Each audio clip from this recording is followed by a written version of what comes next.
Allegory of the Cave. Plato's Allegory of the Cave is one of the most famous philosophical metaphors, illustrating how humans perceive reality and the struggle to attain true knowledge. Imagine a dark cave where prisoners have been chained since birth, unable to move their heads. Behind them is a fire, and between the fire and the prisoners, objects are carried, casting shadows on the cave wall. The prisoners, never having seen anything else, mistake these shadows for reality. To them, a moving shadow of a book is a book. They know nothing of the real world outside the cave. One day a prisoner is freed and dragged outside. At first, the sunlight blinds him. He struggles to accept that the objects he now sees, trees, animals, the sky, are more real than the shadows he once believed to be the full extent of existence. Over time, he realizes the truth. The world outside the cave is vast and full of genuine forms, while the cave was an illusion. If he returns to free the others, they may not believe him. They might even resist, preferring their familiar but false world. Plato uses this story to illustrate the difference between appearance and reality. Most people live in ignorance, mistaking perceptions for truth. The journey out of the cave represents enlightenment, learning to see beyond illusions. It's a painful but necessary process, revealing that wisdom requires breaking free from comforting but deceptive beliefs. The Ship of Theseus. The Ship of Theseus is a thought experiment that challenges our understanding of identity and change over time. Theseus, a legendary Greek hero, owned a grand wooden ship. Over many years, the ship's planks began to rot, so one by one, they were replaced with new planks. Eventually, every single part of the ship had been replaced. The question arises, is it still the same ship? Now, imagine all the original planks were carefully stored and later used to reconstruct an identical ship. This leads to another question. Which one is the real ship of Theseus? The one that had its parts replaced gradually, or the one rebuilt with the original materials? This dilemma explores the nature of identity. If something slowly changes over time but retains continuity, is it still the same? This applies beyond ships, to people, objects, and even personal identity. Our bodies replace cells constantly, yet we consider ourselves the same person over decades. But if identity is tied to physical continuity, does a reconstructed version of something count as the original? The Ship of Theseus highlights the fluidity of identity. Philosophers debate whether things remain the same when altered, or if identity is tied to the sum of its parts at a single moment. In modern times, this thought experiment applies to AI, cloning, and even personal transformation. How much can we change before we're no longer the same? The trolley problem. The trolley problem is one of the most famous thought experiments in ethics, designed to challenge our moral intuitions about right and wrong. A runaway trolley is speeding down a track, and if nothing is done, it will kill 5 people who are tied to the rails. You are standing next to a lever that can switch the trolley onto another track, where only one person is tied down. The question is simple yet deeply unsettling. Do you pull the lever and actively cause one person's death to save 5, or do you do nothing and let the trolley continue on its path? On the surface, many argue that pulling the lever is the morally right choice. Sacrificing one to save 5 follows a utilitarian approach, which prioritizes the greatest good for the greatest number. But others argue that pulling the lever makes you directly responsible for the death of the one person, whereas doing nothing means you did not cause harm. You merely allowed it to happen. This aligns more with deontological ethics, which emphasizes the inherent morality of actions rather than their consequences. The problem becomes even more complex with variations. Suppose instead of a lever, you could stop the trolley by pushing a large person off a bridge onto the tracks, physically using them as a human barrier. Many people instinctively reject this, even though the math is the same, one life for 5. This suggests that our moral judgments are not purely logical, but shaped by deep-seated emotional and ethical principles. The trolley problem remains a vital ethical dilemma, especially in modern debates about self-driving cars, military decisions, and medical ethics. Determinism versus free will. The debate between determinism and free will is one of the oldest and most profound in philosophy, striking at the core of human existence. Determinism is the idea that every event, including human actions, is dictated by prior causes. If the universe operates like a vast chain of cause and effect, then everything we do is simply the result of previous conditions, our biology, environment, upbringing, and even the laws of physics. If determinism is true, then free will is an illusion. We may feel like we are making choices, but those choices were already set in motion long before we became aware of them. Free will, on the other hand, suggests that we have real agency over our decisions. The ability to choose between different options, to change our minds, and to act independently means that we are not simply products of fate. Many argue that, without free will, concepts like morality, responsibility, and justice lose meaning.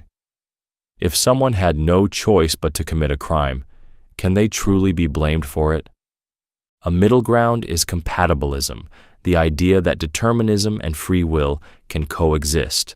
This perspective suggests that while our actions may be influenced by external factors, we still possess a meaningful level of choice. Even if certain factors shape our decisions, we are still the ones making them. Modern science complicates the debate. Neuroscience suggests that our brains make decisions before we are even conscious of them, hinting at determinism. Yet, on a human level, we continue to experience life as if we are making choices freely. The question remains, are we truly in control, or are we just following a script written by the universe? Existential angst. Existential angst is the deep, unsettling feeling of anxiety or dread that arises from confronting the reality of human existence.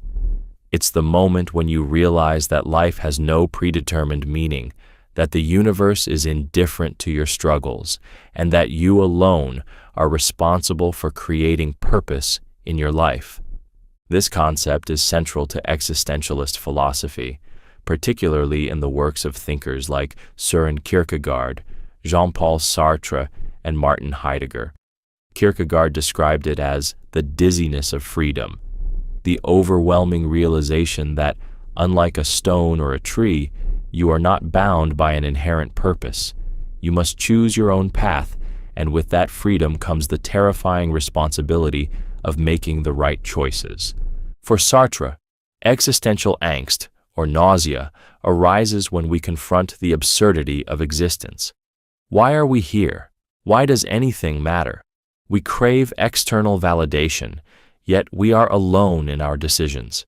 There is no cosmic blueprint guiding us, only the weight of our own choices. This realization can be paralyzing.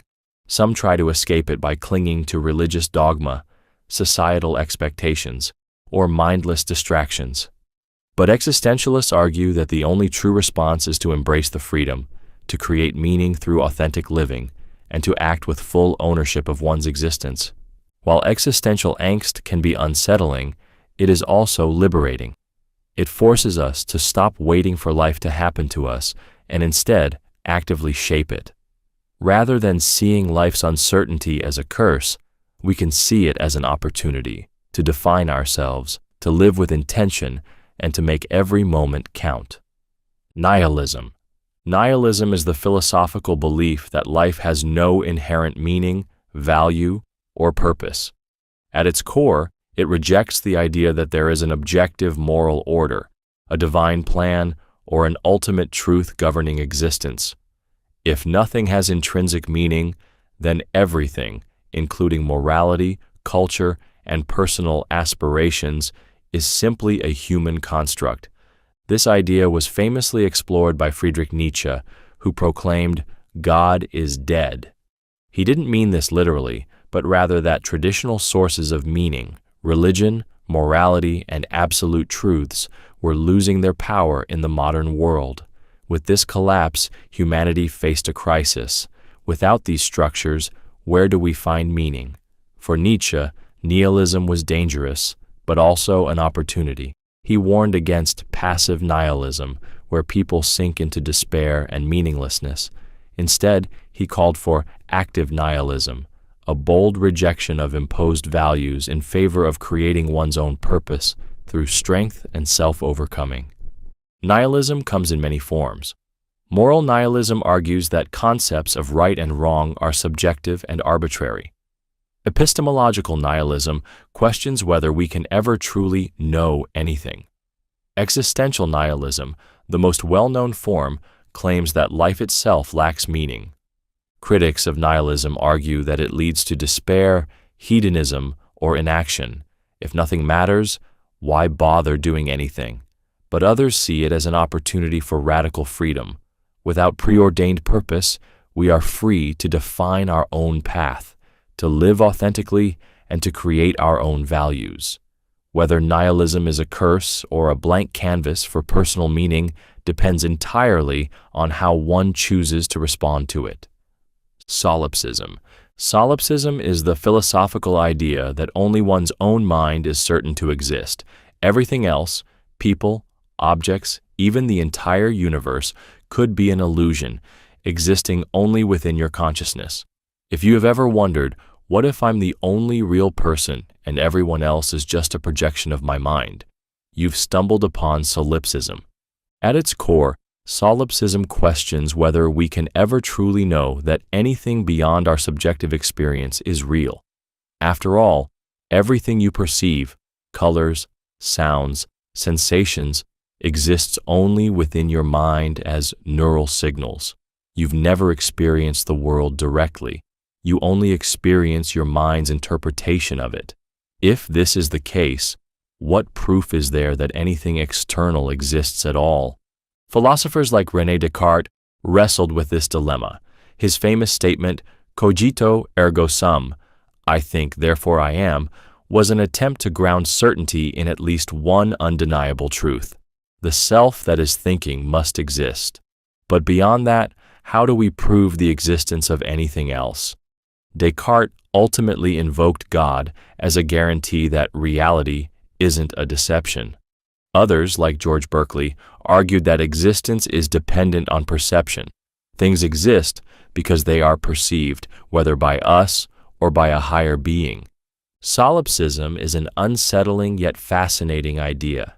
If taken to the extreme, it could lead to an isolated and detached way of thinking. After all, if nothing else is real, why care about anything? However, most people reject solipsism in practical life, assuming that the external world exists, even if we can never prove it with absolute certainty. The problem of evil. The problem of evil is one of the most challenging questions in philosophy and theology. If an all-powerful, all-knowing, and perfectly good God exists, why does evil exist? This dilemma has troubled thinkers for centuries. If God is omnipotent, all-powerful, he could eliminate evil. If he is omniscient, all-knowing, he would be aware of all suffering. If he is omnibenevolent, all good, he would want to prevent suffering. And yet, the world is full of pain, cruelty, and injustice. How can this be reconciled? There are several classic responses to this problem. One is the free will defense, which argues that God allows evil because true free will requires the possibility of choosing wrong. If humans were incapable of evil, they wouldn't truly be free. Another argument is soul-making theodicy, which suggests that suffering and hardship exist to help humans grow morally and spiritually. Without struggle, there would be no development of courage, compassion, or resilience.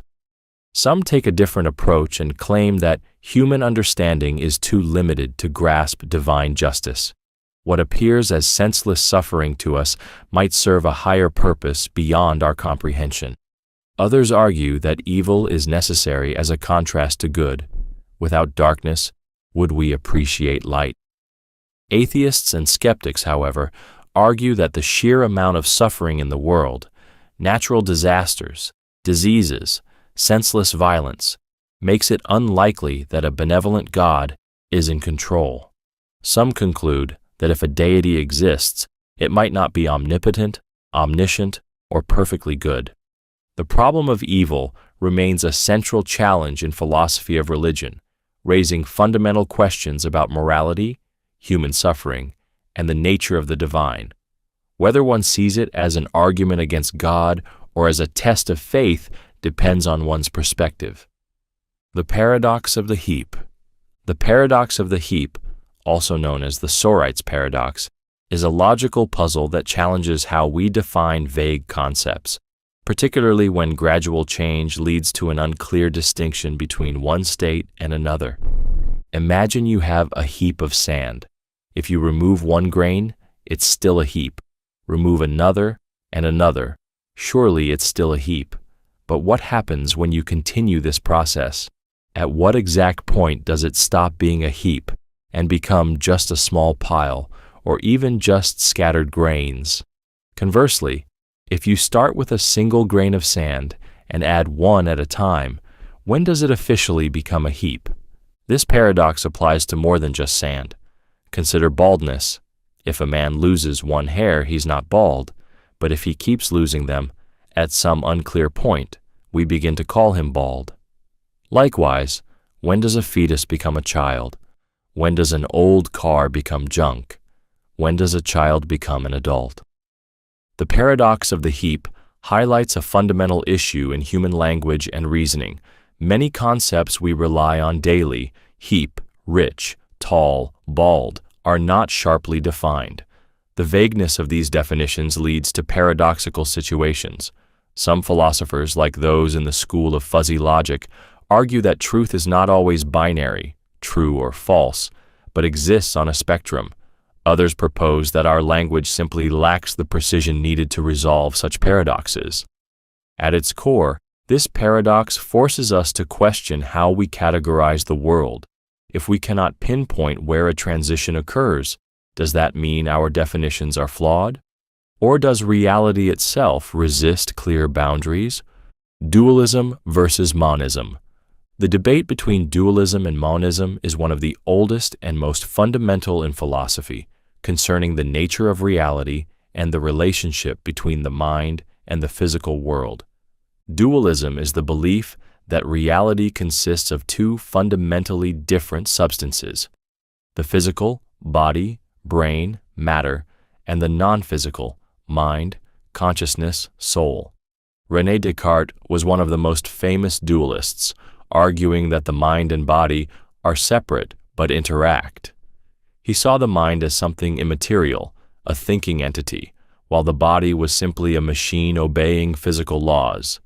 The problem, of course, is explaining how a non-physical mind could influence a physical body. If thoughts and decisions arise in an immaterial soul, how do they trigger neurons and bodily movement? Monism, on the other hand, holds that everything is made of just one fundamental substance. There are two main types of monism: materialism, physicalism.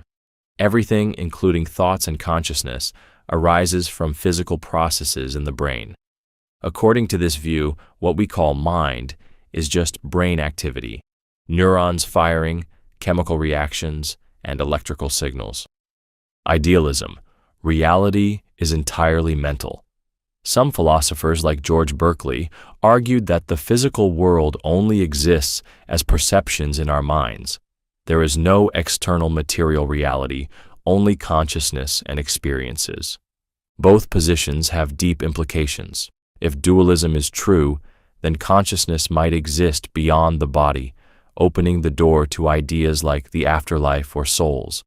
But if monism is correct, then everything we experience, from emotions to thoughts, is reducible to physics and biology. This debate is still unresolved. Neuroscience increasingly supports a materialist view, showing how mental states correlate with brain activity. Yet, the hard problem of consciousness, how subjective experience arises from physical processes, remains a major challenge. Whether we are more than just physical beings is a question that continues to shape philosophy, science, and even personal beliefs. Moral relativism. Moral relativism is the philosophical view that morality is not absolute, but is instead shaped by cultural, historical, or personal perspectives. In other words, what is considered right or wrong depends on context. There is no single, universal moral truth that applies to all people at all times. This idea challenges moral absolutism, which holds that certain ethical principles are unchanging and apply universally. For example, a moral absolutist might argue that murder is always wrong, regardless of culture or situation. A moral relativist, however, would argue that moral judgments depend on the circumstances. What one society considers immoral, another may see as acceptable or even virtuous. Cultural relativism suggests that morality is determined by societal norms. Practices like polygamy, the death penalty, or arranged marriage may be seen as acceptable in some cultures but unacceptable in others. Subjective relativism takes it even further, arguing that morality is up to each individual. What is right for one person may not be right for another. Historical relativism considers how moral values shift over time. For example, slavery was once widely accepted but is now universally condemned. Critics argue that moral relativism can lead to ethical nihilism, the belief that morality is meaningless. If no moral standard is better than another, does that mean we cannot condemn genocide or oppression? Some philosophers, like Immanuel Kant, argue that certain ethical principles must be universal to ensure justice and human dignity. Despite these criticisms, moral relativism remains an important perspective in discussions about tolerance, ethics, and the diversity of human beliefs. It forces us to question whether our moral convictions are truly objective or simply a product of our upbringing. Tabula rasa. Tabula rasa, Latin for blank slate, is the philosophical concept that individuals are born without inherent knowledge or mental content, and that all knowledge comes from experience and perception. This idea is most famously associated with John Locke, who argued that the human mind starts as a blank sheet and is shaped entirely by external influences such as education, culture, and environment. The idea of tabula rasa has profound implications. It suggests that human behavior is not predetermined by genetics, but is shaped by upbringing and experience. This perspective influenced modern psychology, particularly behaviorism, which argues that people can be conditioned to behave in certain ways based on external stimuli.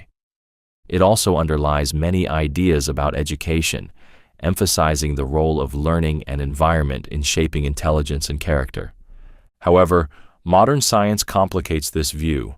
Research in genetics and neuroscience suggests that some aspects of personality, intelligence, and even morality may be innate. Infants show preferences, emotional responses, and basic problem-solving abilities long before they have had enough experience to learn them. This has led many to believe that human nature is a mix of nature and nurture. Some traits are inborn, while others are shaped by experience. Even so, tabula rasa remains a powerful metaphor for human potential. If we are shaped by experience, then education, culture, and personal choices have the power to transform us completely. Whether we start as a blank slate or not, our ability to learn and grow remains central to the human experience. The absurd. The absurd is the idea that human beings constantly search for meaning in a universe that is silent, indifferent, and ultimately devoid of inherent purpose. This concept, most famously explored by Albert Camus, describes the tension between our deep desire for understanding and the chaotic, unpredictable nature of existence. At the heart of the absurd is a contradiction. Humans crave order, reason, and meaning, but the universe offers none. We look for purpose in religion, philosophy, and personal ambitions, yet no universal answer presents itself. This realization can be deeply unsettling, leading some to despair or nihilism. Camus, however, rejected nihilism and argued that instead of seeking external meaning, we should embrace the absurd and live with full awareness of it. He used the myth of Sisyphus, a man condemned to roll a boulder up a hill for eternity, as a metaphor for human existence. Even though Sisyphus' task is pointless, Camus imagines him as happy because he accepts his fate and finds joy in the struggle itself. The absurd is not about hopelessness, but about liberation. It means we are free to create our own meaning instead of relying on imposed systems of belief. There is no cosmic script, no grand design controlling our fate. This can feel terrifying, but it also offers radical freedom. Instead of seeking answers that do not exist, we can live fully, embracing life's fleeting moments and shaping our own purpose in the face of meaninglessness. The eternal recurrence. The eternal recurrence is a thought experiment proposed by Friedrich Nietzsche, challenging us to consider how we live our lives and what it means to fully embrace existence. The idea suggests that you will have to relive your entire life, exactly as it happened over and over again for eternity. Every joy, every sorrow, every mistake, and every triumph, nothing would change, and there would be no escape. This idea forces a powerful question. If you had to relive your life infinitely, would you be able to say yes to it? Would you curse the idea, feeling trapped by regret and dissatisfaction? Or would you embrace it, living in such a way that you would gladly repeat your choices forever? Nietzsche saw this as the ultimate test of how much a person affirms their existence. If the thought of eternal recurrence horrifies you, it might mean you are not living in a way that is truly fulfilling or authentic. Rather than suggesting that the universe literally repeats itself, Nietzsche used eternal recurrence as a psychological and ethical challenge.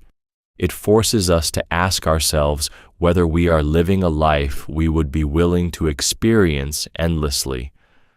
Instead of waiting for some future reward or fearing past mistakes, it demands that we embrace each moment fully.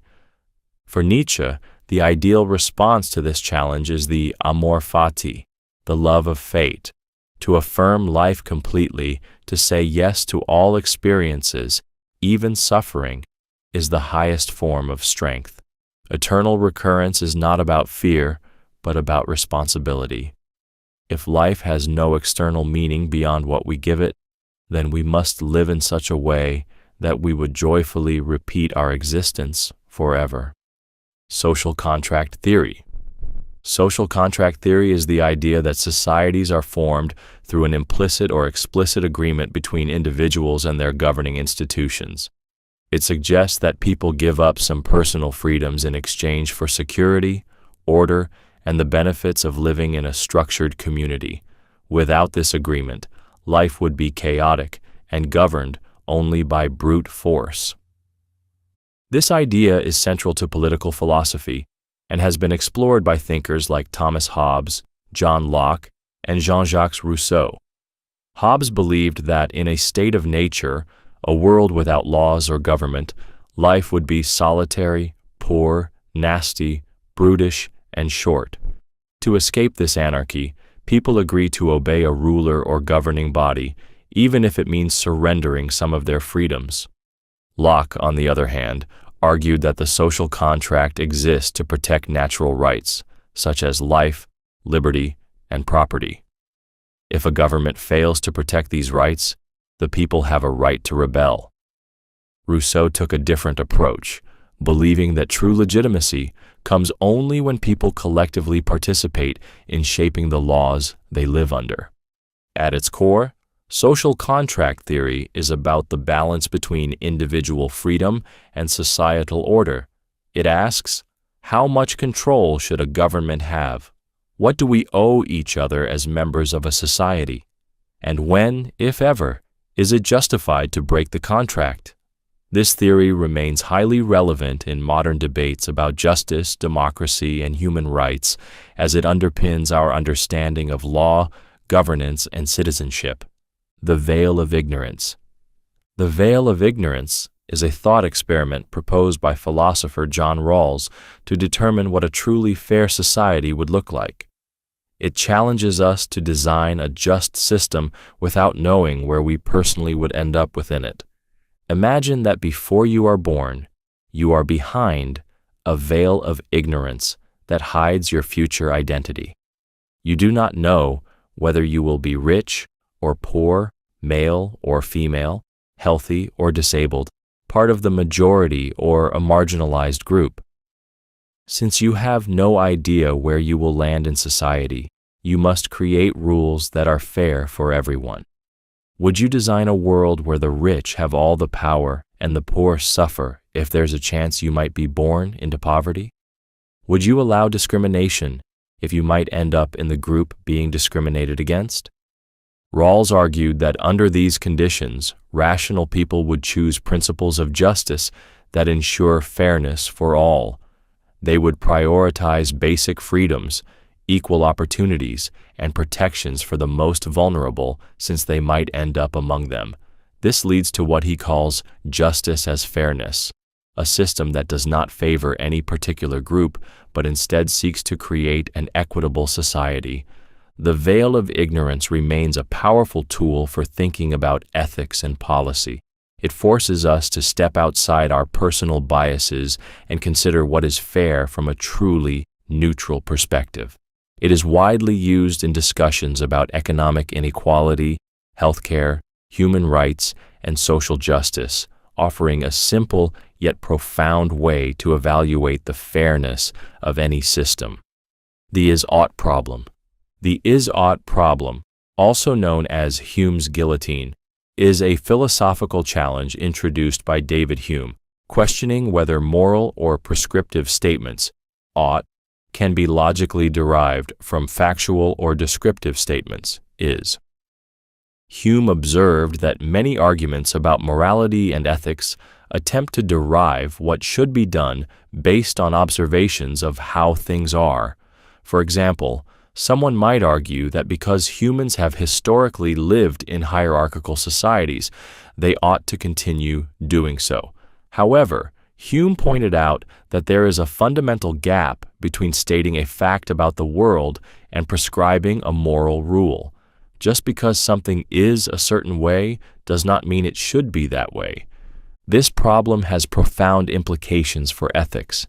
If we cannot logically derive moral principles from facts alone, then where do our moral obligations come from?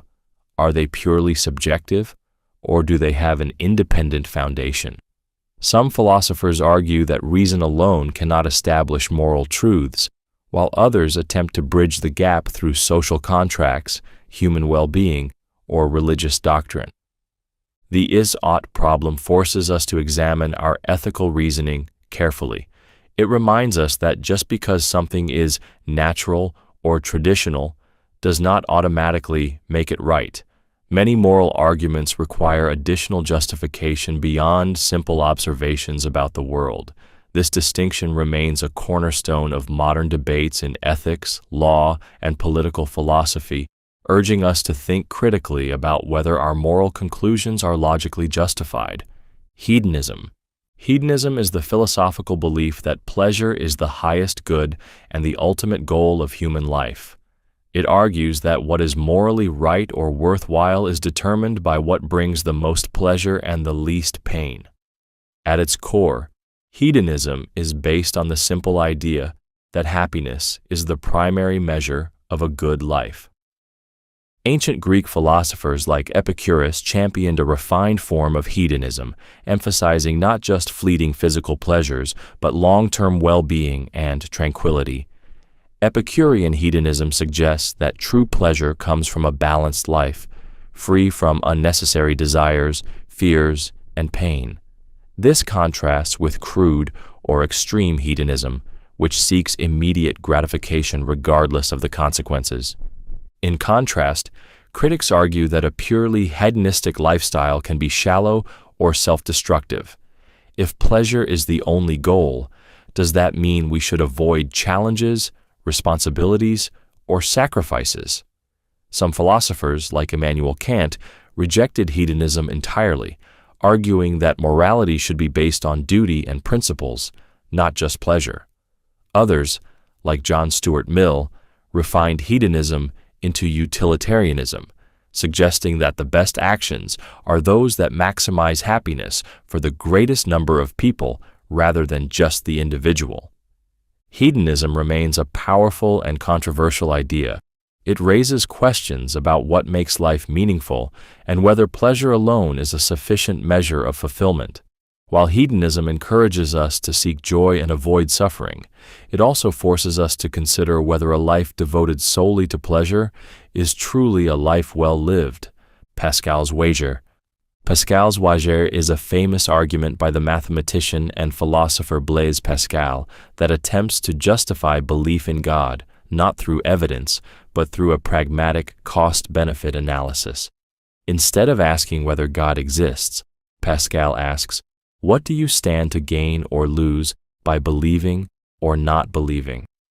He presents 4 possible outcomes. 1.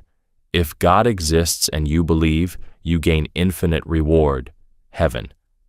2. If God exists and you don't believe, you suffer infinite loss, hell. 3. If God doesn't exist and you believe, you lose nothing significant. 4. If God doesn't exist and you don't believe, you gain nothing significant.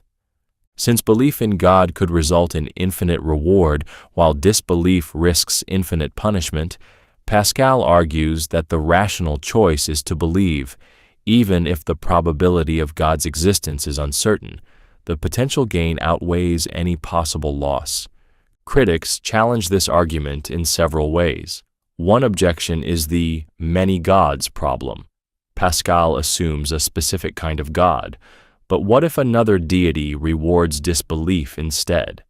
Others argue that belief should be based on truth, not self-interest, and that pretending to believe for a reward is not genuine faith. Some question whether belief can even be a choice. Can one force oneself to believe simply because it seems beneficial? Despite these criticisms, Pascal's wager remains an influential argument in philosophy of religion.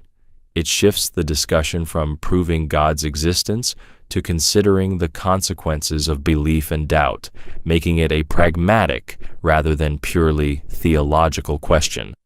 The cogito, I think, therefore I am.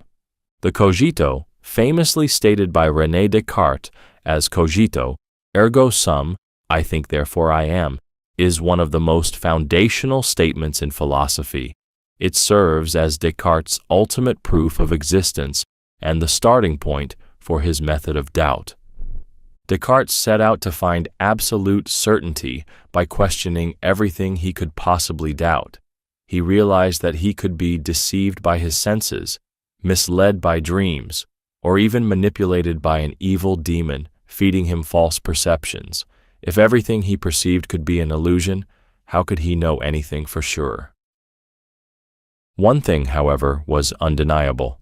The very act of doubting meant there was something doing the doubting.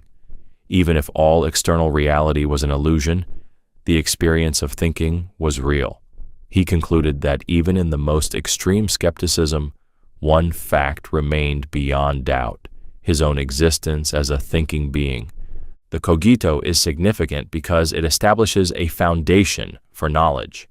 It asserts that self-awareness is the first undeniable truth. However, critics argue that it assumes too much. Some question whether the I in I think is justified. Perhaps thoughts exist, but does that necessarily mean there is a thinker? Others challenge whether Descartes truly proves existence beyond just the mental realm.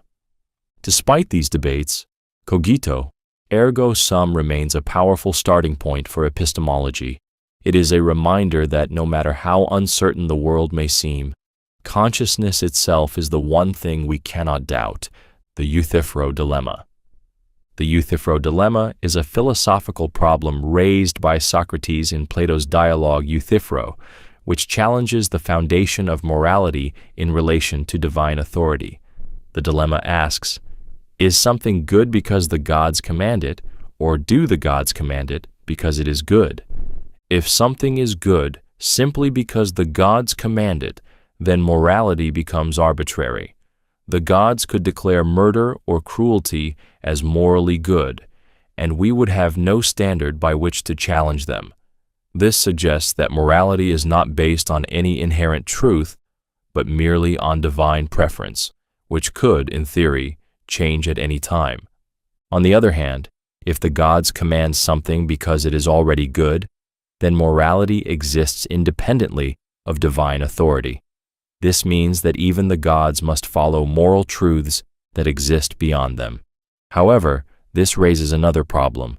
If morality is independent of divine will, then we do not need gods to understand what is right and wrong. Morality would exist as a separate, objective system that humans can discover through reason.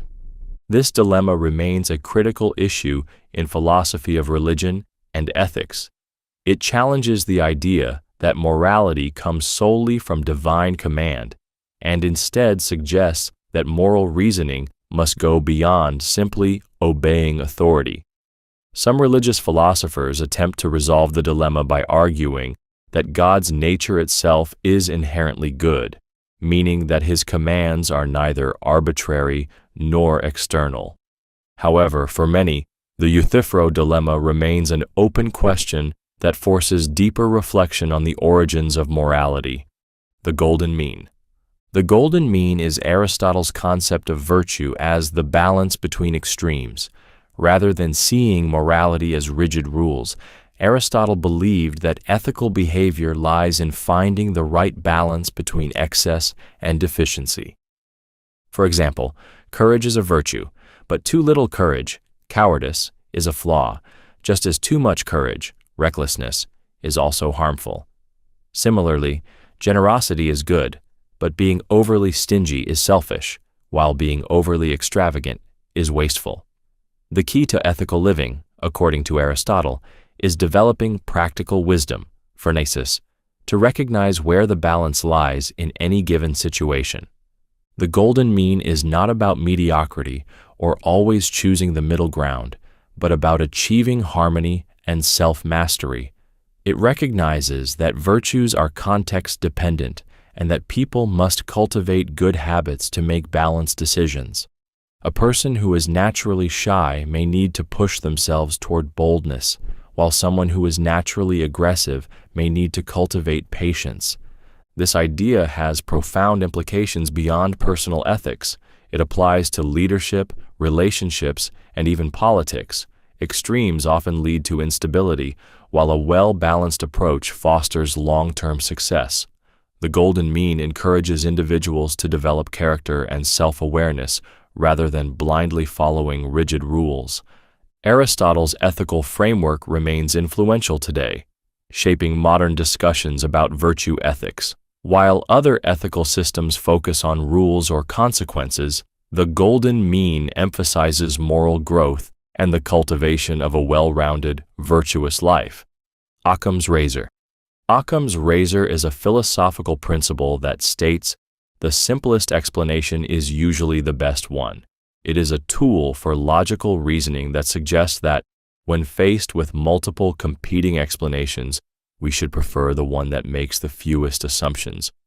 This principle is named after the 14th century philosopher William of Ockham, who argued that unnecessary complexity should be avoided in reasoning.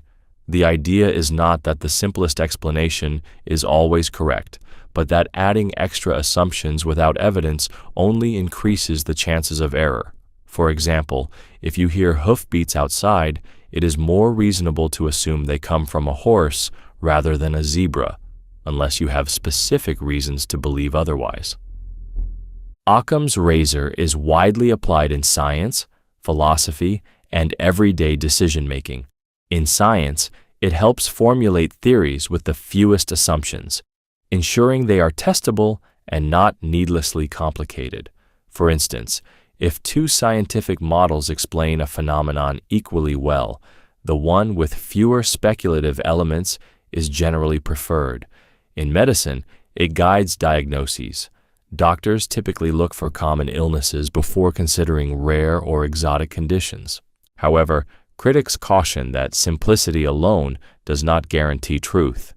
Sometimes reality is complex, and the simplest explanation may overlook crucial details. Occam's razor is best used as a heuristic, a guiding principle rather than an absolute rule. It reminds us to be skeptical of unnecessary complications and to prioritize clarity and evidence over speculation. The principle of sufficient reason. The principle of sufficient reason states that everything that exists must have a reason or explanation for why it is the way it is and not otherwise. This principle, closely associated with the philosopher Gottfried Wilhelm Leibniz, asserts that nothing happens without a cause, reason, or sufficient explanation, even if we do not yet know what that reason is. This idea is foundational in both metaphysics and science. In physics, for example, we assume that events have causes, even if those causes are hidden or difficult to uncover. The principle also plays a role in logic and mathematics, where each statement or conclusion must be justified. Philosophically, the principle of sufficient reason leads to profound questions about existence itself. Why does the universe exist rather than nothing? Why are the laws of nature the way they are? Leibniz used this principle to argue for the existence of God, claiming that the universe must have a necessary reason for its existence, something beyond the physical world itself. Others have applied it to debates about determinism, arguing that if everything has a reason, then free will may be an illusion, since every action would ultimately be determined by prior causes. Despite its intuitive appeal, the principle has been challenged. Some argue that not everything needs a reason. Perhaps some events, like quantum fluctuations, happen randomly without a clear cause. Others suggest that seeking explanations for everything might lead to an infinite regress, where every reason itself demands another reason.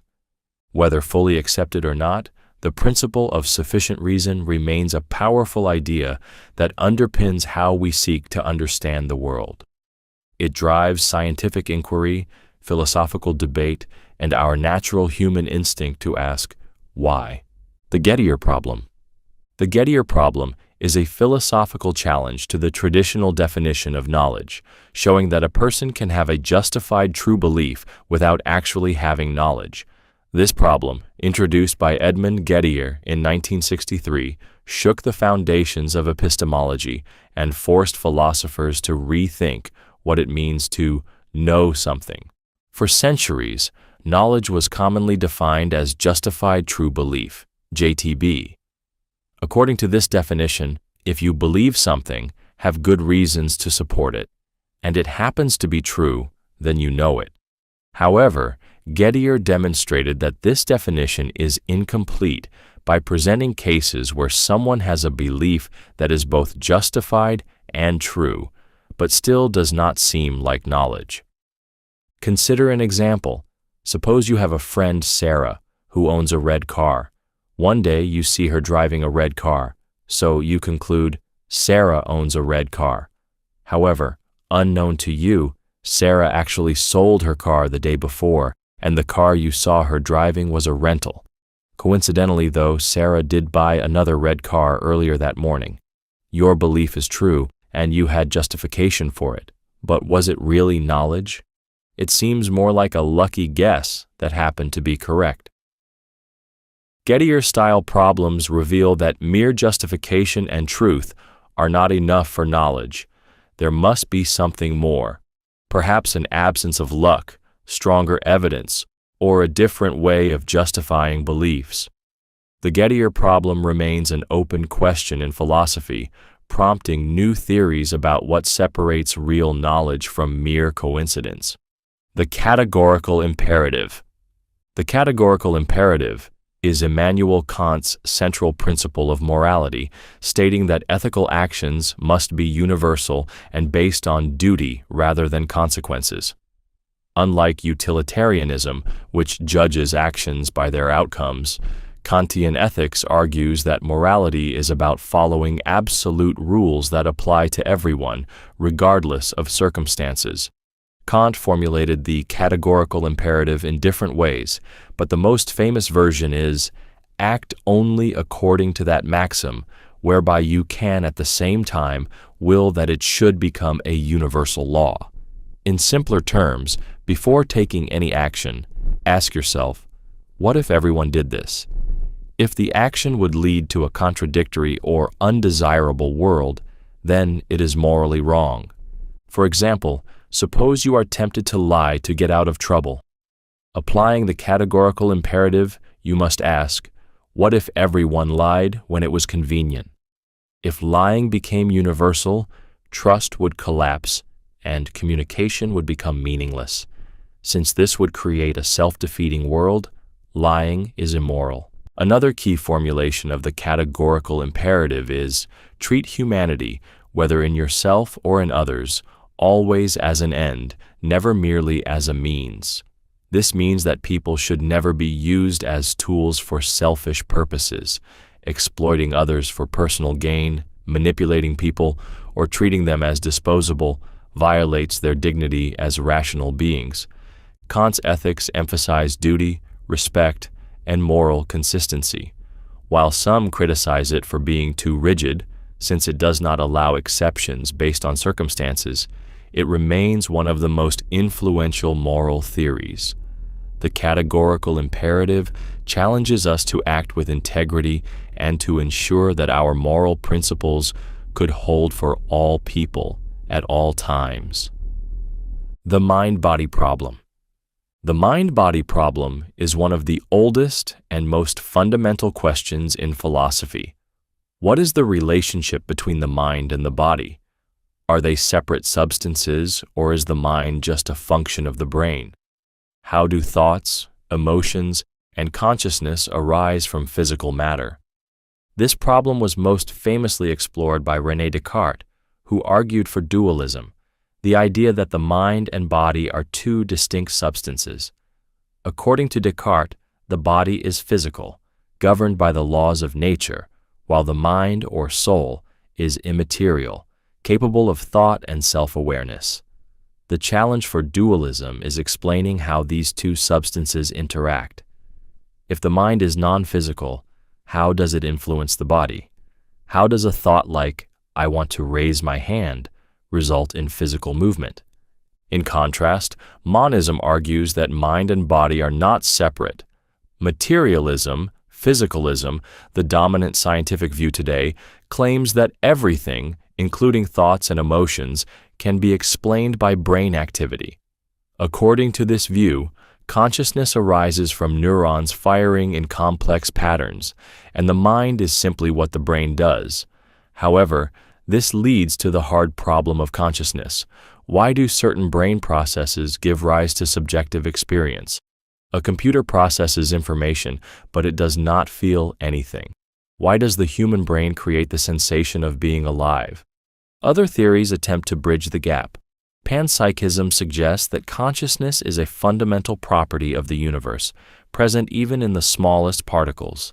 Functionalism compares the mind to a software program running on the brain's hardware, meaning consciousness could, in theory, exist in artificial intelligence. The mind-body problem remains unsolved. Whether consciousness is a byproduct of brain activity, a fundamental aspect of reality, or something beyond our understanding, it continues to challenge our understanding of what it means to be human. Akrasia, weakness of will. Akrasia is the ancient Greek term for acting against one's better judgment, knowing what is right but failing to do it. It is the internal struggle between reason and impulse, where people make choices they themselves recognize as bad.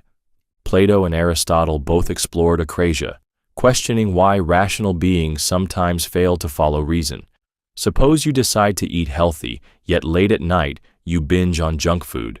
You knew it was a bad choice, but you did it anyway. Why? This problem goes beyond diet. It applies to procrastination, addiction, destructive relationships, and any situation where people act contrary to their best interests. Socrates believed that true knowledge prevents akrasia. If someone really understands that something is bad, they would not do it. He argued that ignorance, not weakness of will, is the cause of bad decisions.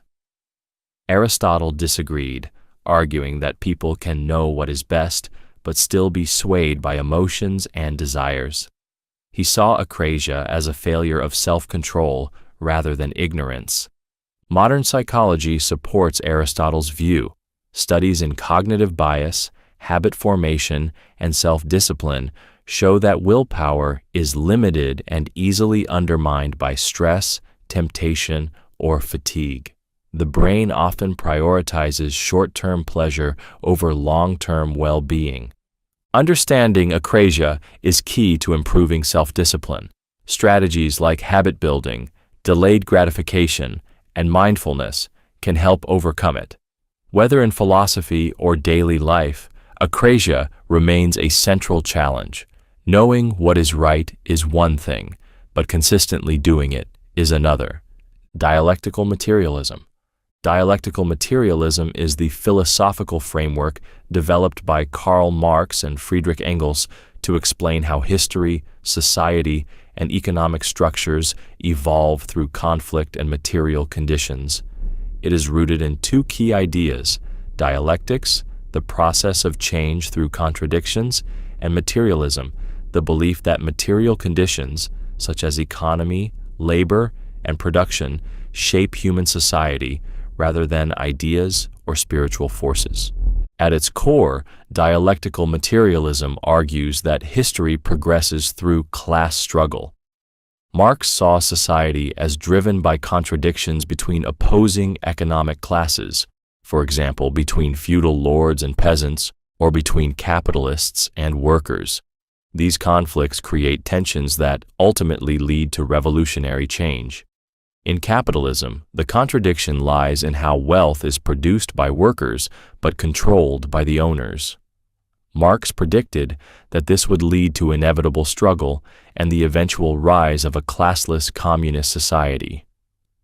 Unlike traditional idealist philosophies, which see history as shaped by ideas, dialectical materialism insists that material forces, who controls the means of production, how goods are distributed, and how labor is organized, determine societal development. In other words, economics drives history. The dominant ideology of any era, whether religion, law, or morality, is not an independent force, but a reflection of the ruling class's interests. Dialectical materialism remains influential in political theory, economics, and sociology. While some argue that Marx underestimated human agency and cultural factors, his framework continues to shape debates on inequality, labor rights, and the nature of historical progress. Whether one agrees or disagrees with Marx's thought, dialectical materialism provides a powerful lens through which to analyze power, change, and economic structures in human history. The experience machine. The experience machine is a thought experiment proposed by philosopher Robert Nozick to challenge hedonism, the idea that pleasure is the highest good. It asks a simple but unsettling question. If you could plug into a machine that creates perfect, pleasurable experiences, would you do it? Imagine a machine that could simulate any life you desire. You could experience fame, love, adventure, or pure happiness, all indistinguishable from real life. While plugged in, you would not know it was fake. No suffering, no disappointments, just endless joy.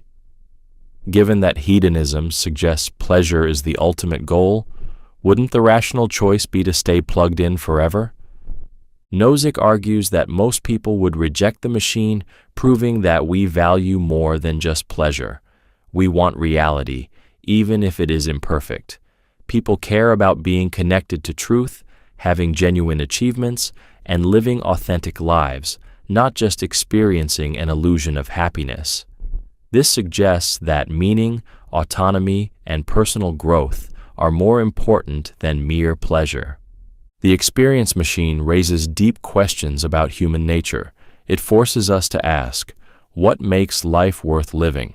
If we could live in a simulated paradise, would it be any less meaningful? This thought experiment remains highly relevant today, especially with advancements in virtual reality, artificial intelligence, and debates about simulated worlds. Nozick's conclusion challenges us to think beyond pleasure and consider what truly makes a fulfilling life. Utilitarianism. Utilitarianism is an ethical theory that states that the best action is the one that maximizes overall happiness and minimizes suffering. It is a form of consequentialism, meaning that actions are judged based on their outcomes rather than intentions or inherent morality. The core idea is summed up in the principle of the greatest good for the greatest number. This philosophy was developed by Jeremy Bentham and later refined by John Stuart Mill. Bentham introduced the concept of the hedonic calculus, a method of measuring pleasure and pain to determine the morality of an action. He argued that all pleasures and pains could be weighed objectively, and the action that produced the most pleasure should be chosen. Mill, however, recognized that not all pleasures are equal. Some, such as intellectual or moral pleasures, are higher and more valuable than basic physical pleasures. Utilitarianism is often praised for its practicality. It provides a clear way to evaluate difficult moral dilemmas, such as medical ethics, e.g., distributing limited resources to save the most lives, or policymaking, e.g., making laws that benefit the majority. However, it also faces serious criticisms. One major problem is the tyranny of the majority. If maximizing happiness means harming a small group, does that justify the harm? For example, if punishing an innocent person brings peace to a society, would that be moral? Another criticism is that utilitarianism ignores individual rights. Under strict utilitarian logic, sacrificing one person to save 5 would be justified, but many people find this intuitively wrong. Despite these challenges, utilitarianism remains one of the most influential moral theories in philosophy, economics, and politics. It forces us to think about how our actions affect others and whether our moral choices truly maximize well-being. Zeno's paradoxes. Zeno's paradoxes are a set of philosophical puzzles that challenge our understanding of motion, space, and infinity. Proposed by the Greek philosopher Zeno of Elea, these paradoxes argue that motion and change, as we perceive them, might be illusions. One of the most famous is Achilles and the tortoise. Imagine a race where Achilles, the fastest runner, gives a slow-moving tortoise a head start. By the time Achilles reaches the tortoise's starting point, the tortoise has moved a little farther. When Achilles reaches that new point, the tortoise has moved again. This continues infinitely, meaning Achilles can never truly catch the tortoise. But in reality, we know he will. So where is the flaw in our reasoning? Another paradox is the dichotomy paradox, which states that before reaching a destination, you must first reach the halfway point. Before reaching that halfway point, you must reach a quarter of the way. Since this sequence continues infinitely, it seems that motion should be impossible. Yet we move all the time. Zeno used these paradoxes to support Parmenides' idea that change and motion are illusions. However, modern mathematics and physics explain these puzzles using the concept of limits in calculus. While there are infinitely many steps, they can sum to a finite distance, resolving the apparent contradiction. Even though math has provided solutions, Zeno's paradoxes continue to spark debates about the nature of time, space, and infinity. They challenge our intuition and force us to question whether reality is as straightforward as it seems. The anthropic principle. The anthropic principle is the idea that the universe appears fine-tuned for human life, because if it weren't, we wouldn't be here to observe it. In other words, the very fact that we exist places restrictions on the kinds of universes that can exist. This principle comes in two main forms. The weak anthropic principle, WAP, states that our observations of the universe are biased because we can only exist in a universe that allows life. If the fundamental physical constants, such as gravity, the speed of light, or nuclear forces, were even slightly different, life as we know it would not be possible. The universe looks finely tuned, but that's only because we're observing it from the only possible perspective, one where life exists. The strong anthropic principle, SAP, goes further, suggesting that the universe must be structured in such a way that conscious life inevitably arises. Some interpretations even suggest that intelligence is a fundamental feature of the cosmos, or that multiple universes exist, each with different physical laws, and we just happen to be in one that supports life. Critics argue that the anthropic principle is more of a philosophical observation than a scientific explanation. It doesn't tell us why the universe has these specific conditions, only that we couldn't observe any other kind. Some see it as a weak excuse to avoid deeper questions about the origins of the universe, while others view it as a key insight into cosmology, quantum mechanics, and the potential existence of a multiverse. Regardless, it raises profound questions about whether the universe is uniquely structured for life, or whether we are just one lucky accident among countless other possibilities. The liar paradox. The liar paradox is a self-referential statement that leads to a logical contradiction, most famously expressed as, "This statement is false. If the statement is true, then it must be false, as it claims. But if it's false, then it must be true, because it correctly states that it is false." The result is a loop with no clear resolution, revealing a deep problem in logic and language. Variations of the liar paradox have puzzled philosophers for centuries. Consider a person saying, "Everything I say is false."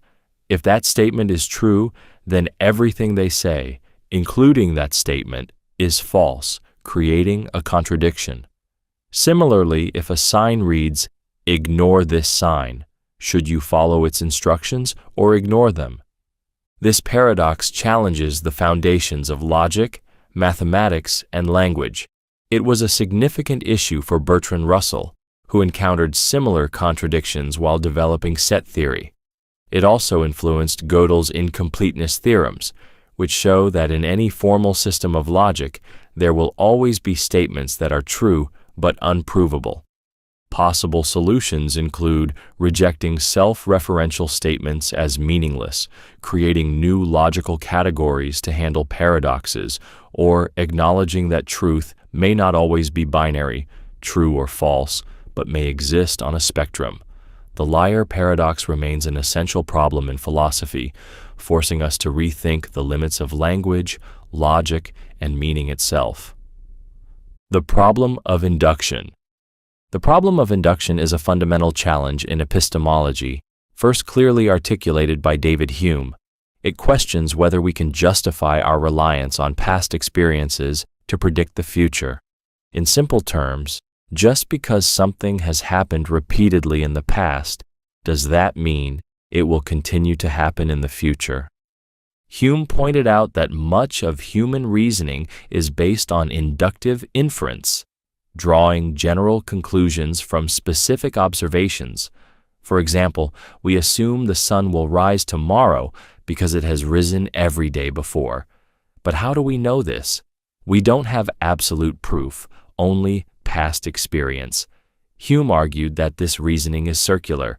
We assume that the future will resemble the past because it has always done so, but that assumption itself is based on past experience, which is what we are trying to justify in the first place. This problem undermines the certainty of all empirical knowledge. Science, for example, relies heavily on induction, forming general laws based on repeated experiments.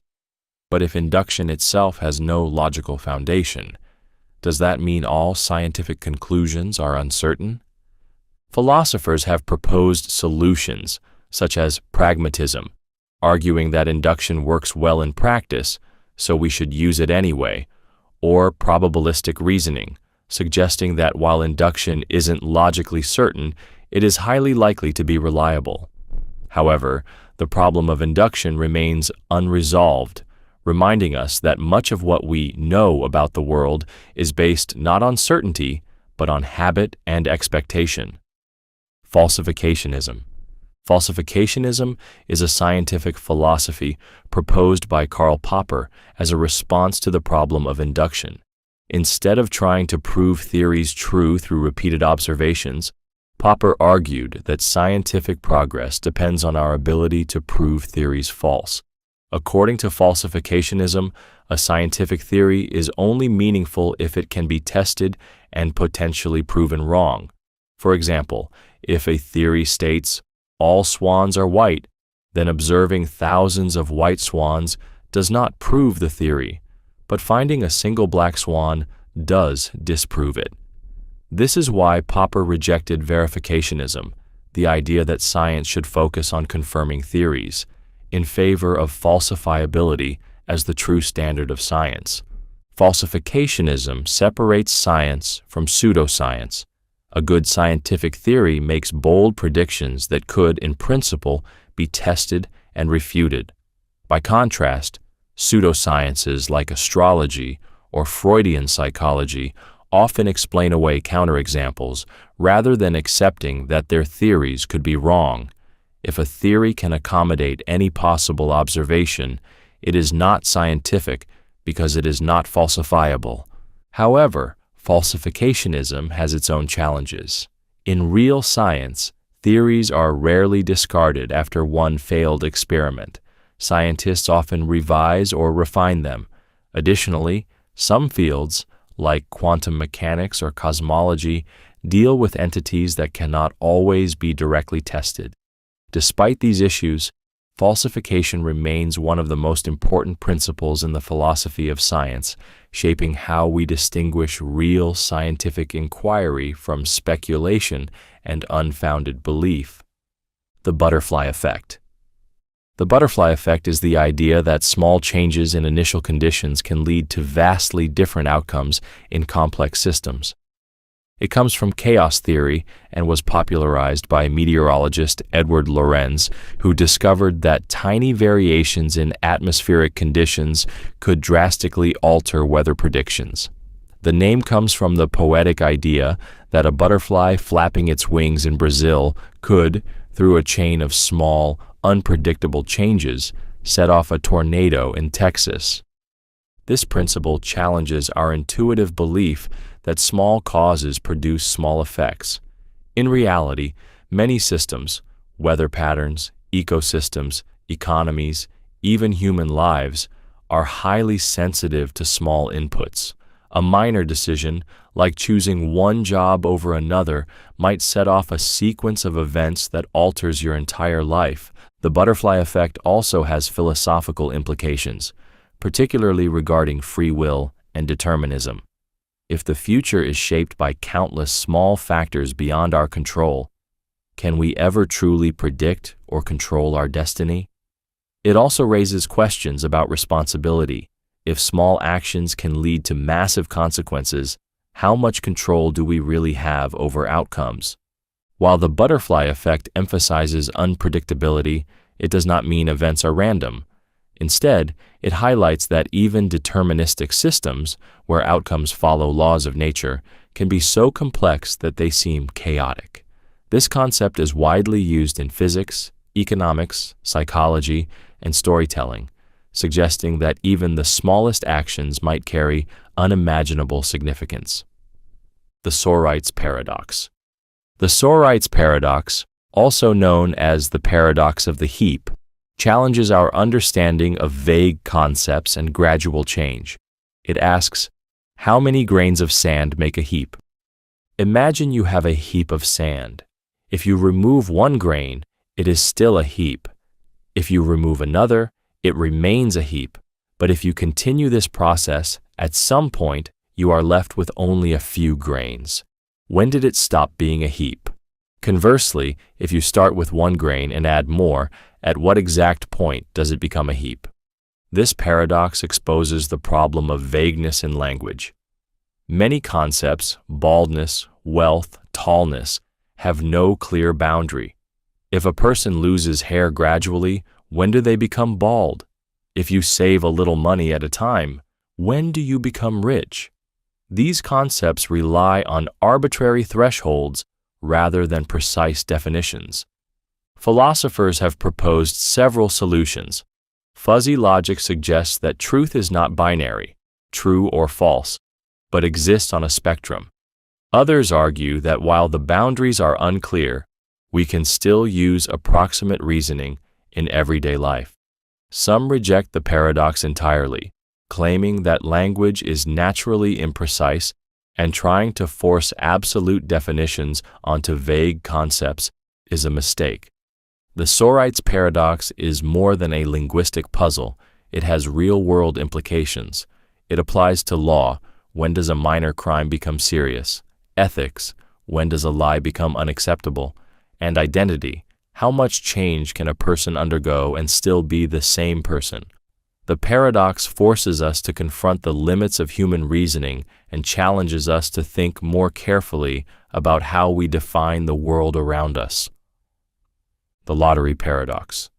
The lottery paradox is a philosophical puzzle that exposes contradictions in how we justify beliefs, particularly in situations involving probability. It was introduced by Henry Kaiberg and challenges our understanding of rational belief and certainty. Consider a fair lottery with 10,000 tickets and only one winning ticket. It is rational to believe that any single ticket will lose because the probability of losing, 9,999 out of 10,000, is extremely high. If this reasoning applies to every ticket, then we must also believe that all tickets will lose. However, this contradicts the fact that one ticket must win. How can we rationally believe that every ticket will lose while knowing that one of them must win? This paradox highlights the tension between rationality and probability. We intuitively think that if something is very improbable, we are justified in believing it won't happen. But when this logic is applied universally, it leads to contradiction. It raises key questions in epistemology. Should rational belief be based purely on probability?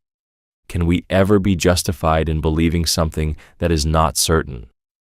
One proposed solution is to redefine what it means to believe something in probabilistic terms. Some argue that beliefs should be seen as degrees of confidence rather than absolute truths, meaning we should not fully believe that any single ticket will lose, only that it is extremely likely. The lottery paradox continues to be an important problem in discussions of logic, probability, and the nature of rational belief. Buridan's ass. Buridan's ass is a paradox about free will, decision-making, and rationality, named after the 14th century philosopher Jean Buridan. It illustrates a situation where pure rationality leads to inaction. Imagine a donkey standing exactly between two identical piles of hay. The donkey, being perfectly rational, has no reason to prefer one pile over the other. Since both options are equally desirable, it cannot make a rational decision. As a result, it starves to death, unable to choose. This paradox highlights a problem in deterministic decision-making. If every choice is based solely on reason and external factors, then in cases where all factors are equal, decision-making becomes impossible. It raises the question, Is rationality enough for making decisions, or do we need some form of spontaneity, randomness, or free will? Buridan's ass is relevant in philosophy, psychology, and artificial intelligence. It applies to human decision-making when people get stuck between two equal choices, such as picking between two equally appealing job offers. It also raises concerns for AI. If an algorithm is purely rational, how would it resolve a conflict between two equal choices? One possible solution is breaking the tie with an arbitrary choice, suggesting that randomness, intuition, or external influence plays a necessary role in decision-making. While the paradox is a playful thought experiment, it has deep implications for free will, determinism, and the limits of logical reasoning in real-life decisions. Metaethics. Metaethics is the branch of philosophy that examines the nature, origin, and meaning of moral concepts. Unlike normative ethics, which asks what actions are right or wrong, metaethics explores what morality itself is. It asks fundamental questions like, are moral values objective or subjective? Do moral statements express facts or just opinions? Can we truly know what is right and wrong? One major debate in metaethics is between moral realism and moral anti-realism. Moral realists argue that moral truths exist independently of human beliefs, just as mathematical truths do. For example, murder is objectively wrong, regardless of cultural or personal views.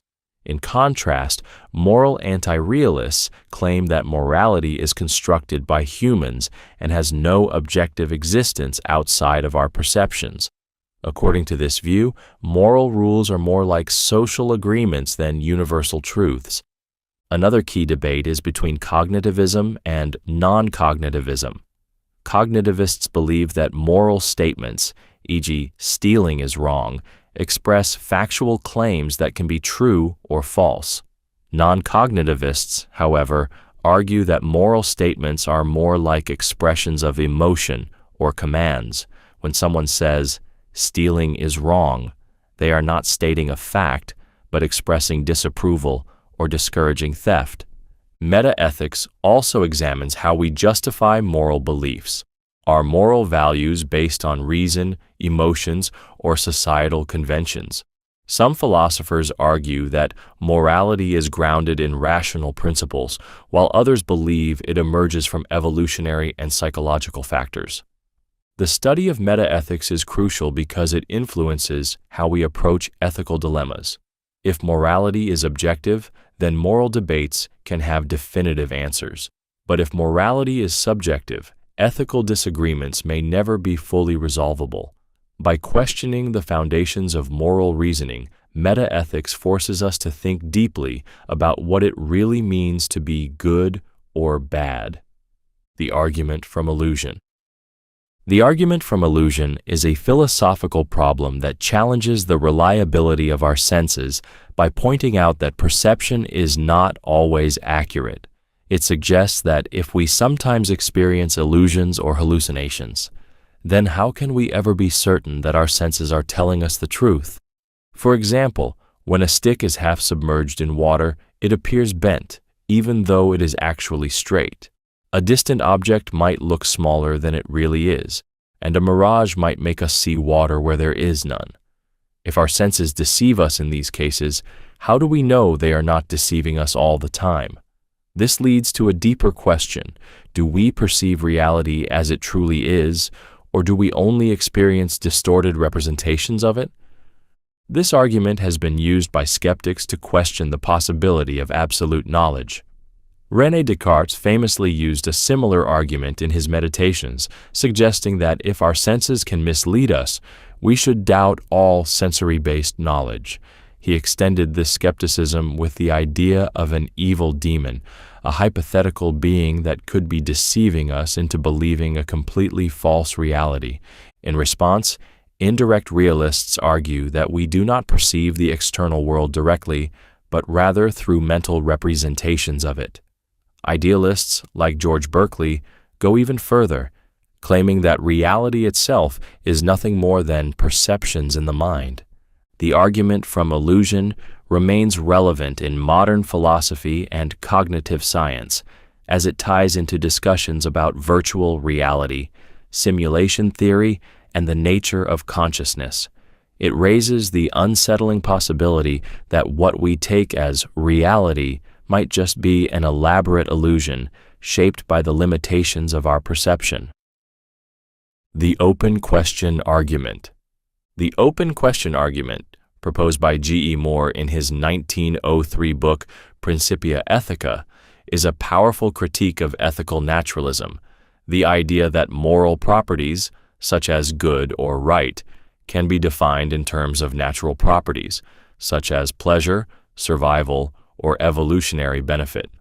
Moore argued that moral concepts cannot be reduced to empirical or scientific facts because moral questions always remain open to further inquiry. His reasoning is simple.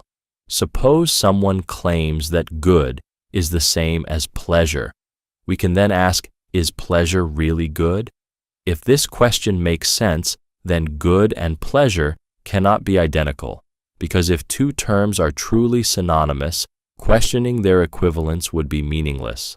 For example, asking, is a bachelor an unmarried man, feels trivial because the definitions are identical. But asking, is pleasure good, remains a legitimate and open question, meaning good cannot simply be defined as pleasure. This argument, now known as Moore's paradox, suggests that moral terms refer to something beyond physical or psychological facts. Moore believed that goodness is a simple, indefinable property, something we recognize intuitively but cannot reduce to scientific explanations. The open question argument has had a lasting impact on ethics, pushing philosophers away from defining morality in purely naturalistic or scientific terms. It challenges any attempt to equate moral values with biology, psychology, or economics, suggesting that morality operates in a distinct and irreducible domain. However, critics argue that language evolves, and just because a question seems open does not mean it has no objective answer. The debate over whether morality is independent of natural facts continues to shape modern philosophy. The death of the author. The death of the author is a radical literary theory introduced by Roland Barthes in his 1967 essay of the same name. It challenges the idea that an author's intentions, biography, or personal meaning are the key to understanding a text. Instead, Barthes argues that once a work is created, the author's influence over its interpretation dies, leaving meaning entirely in the hands of the reader. Traditionally, literary criticism sought to uncover an author's intended meaning by analyzing their life, historical context, or psychological state.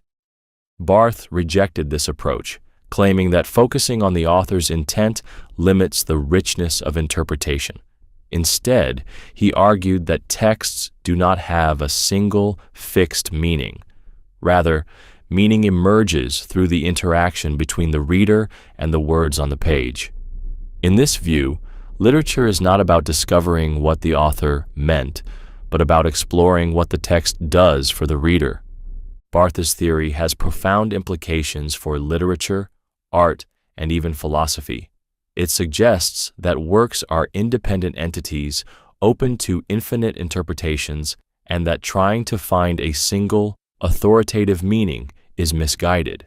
This idea influenced postmodernism, deconstruction, and reader response theory, all of which emphasize the subjective experience of meaning rather than the creator's original intent. However, the death of the author is controversial.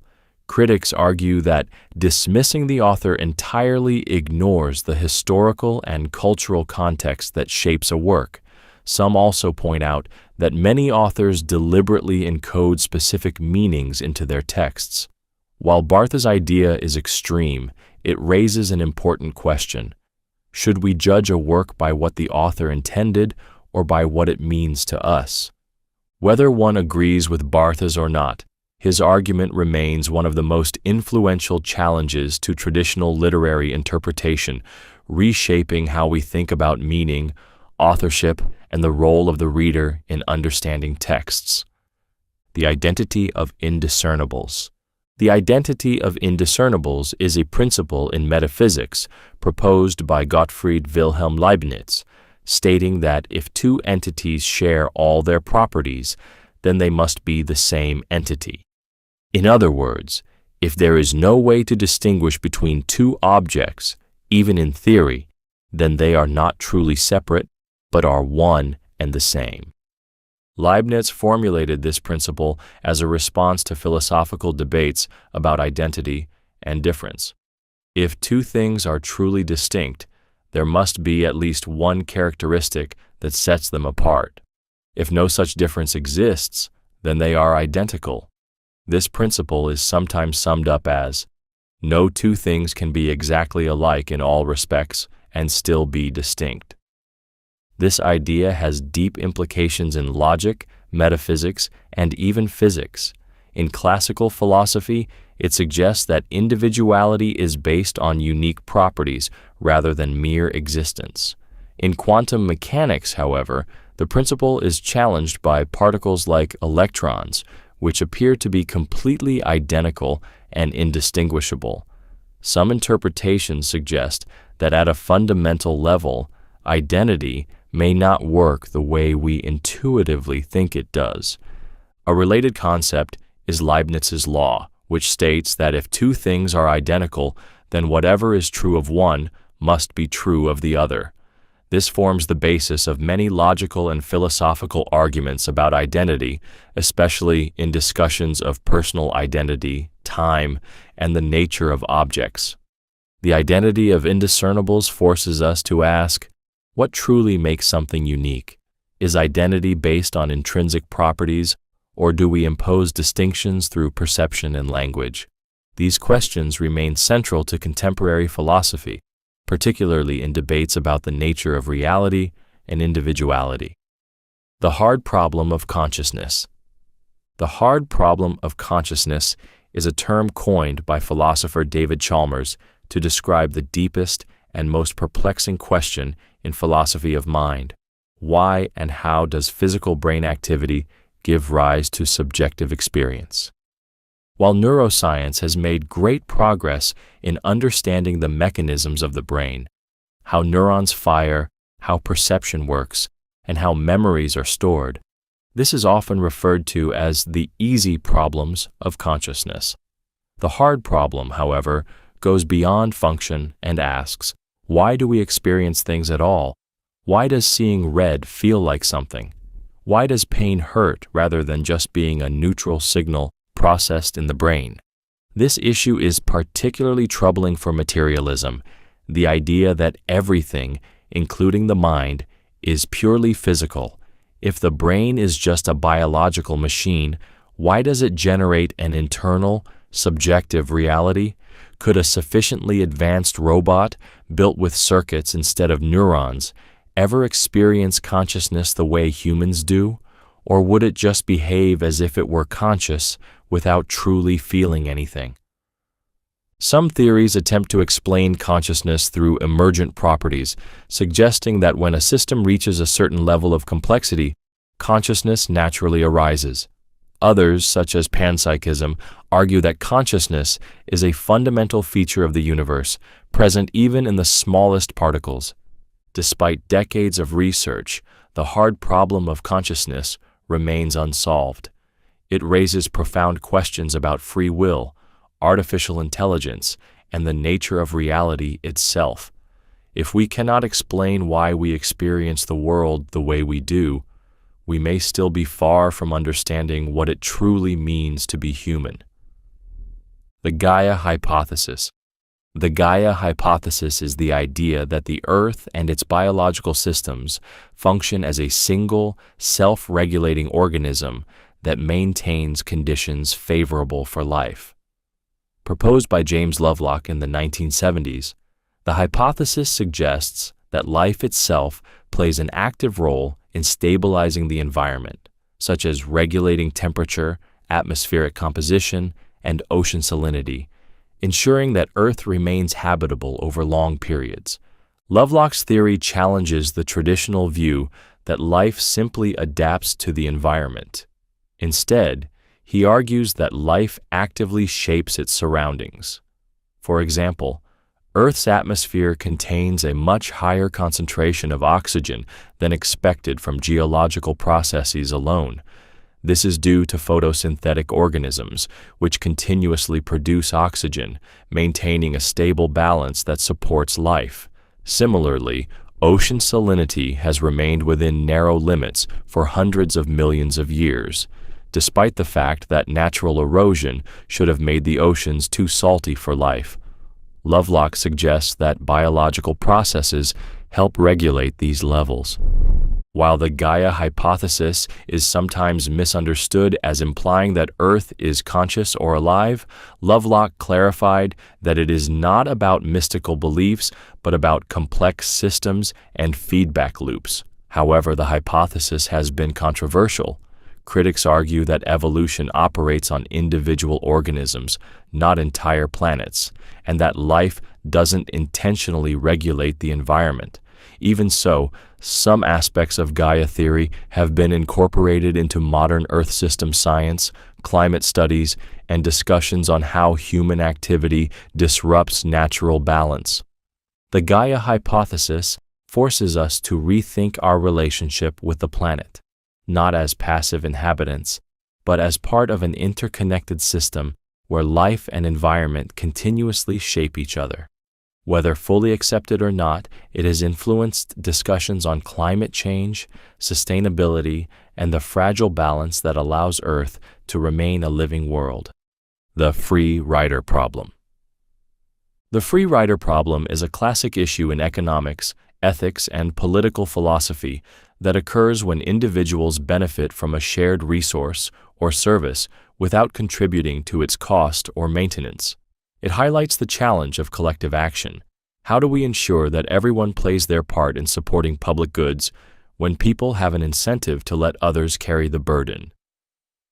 A common example is public transportation.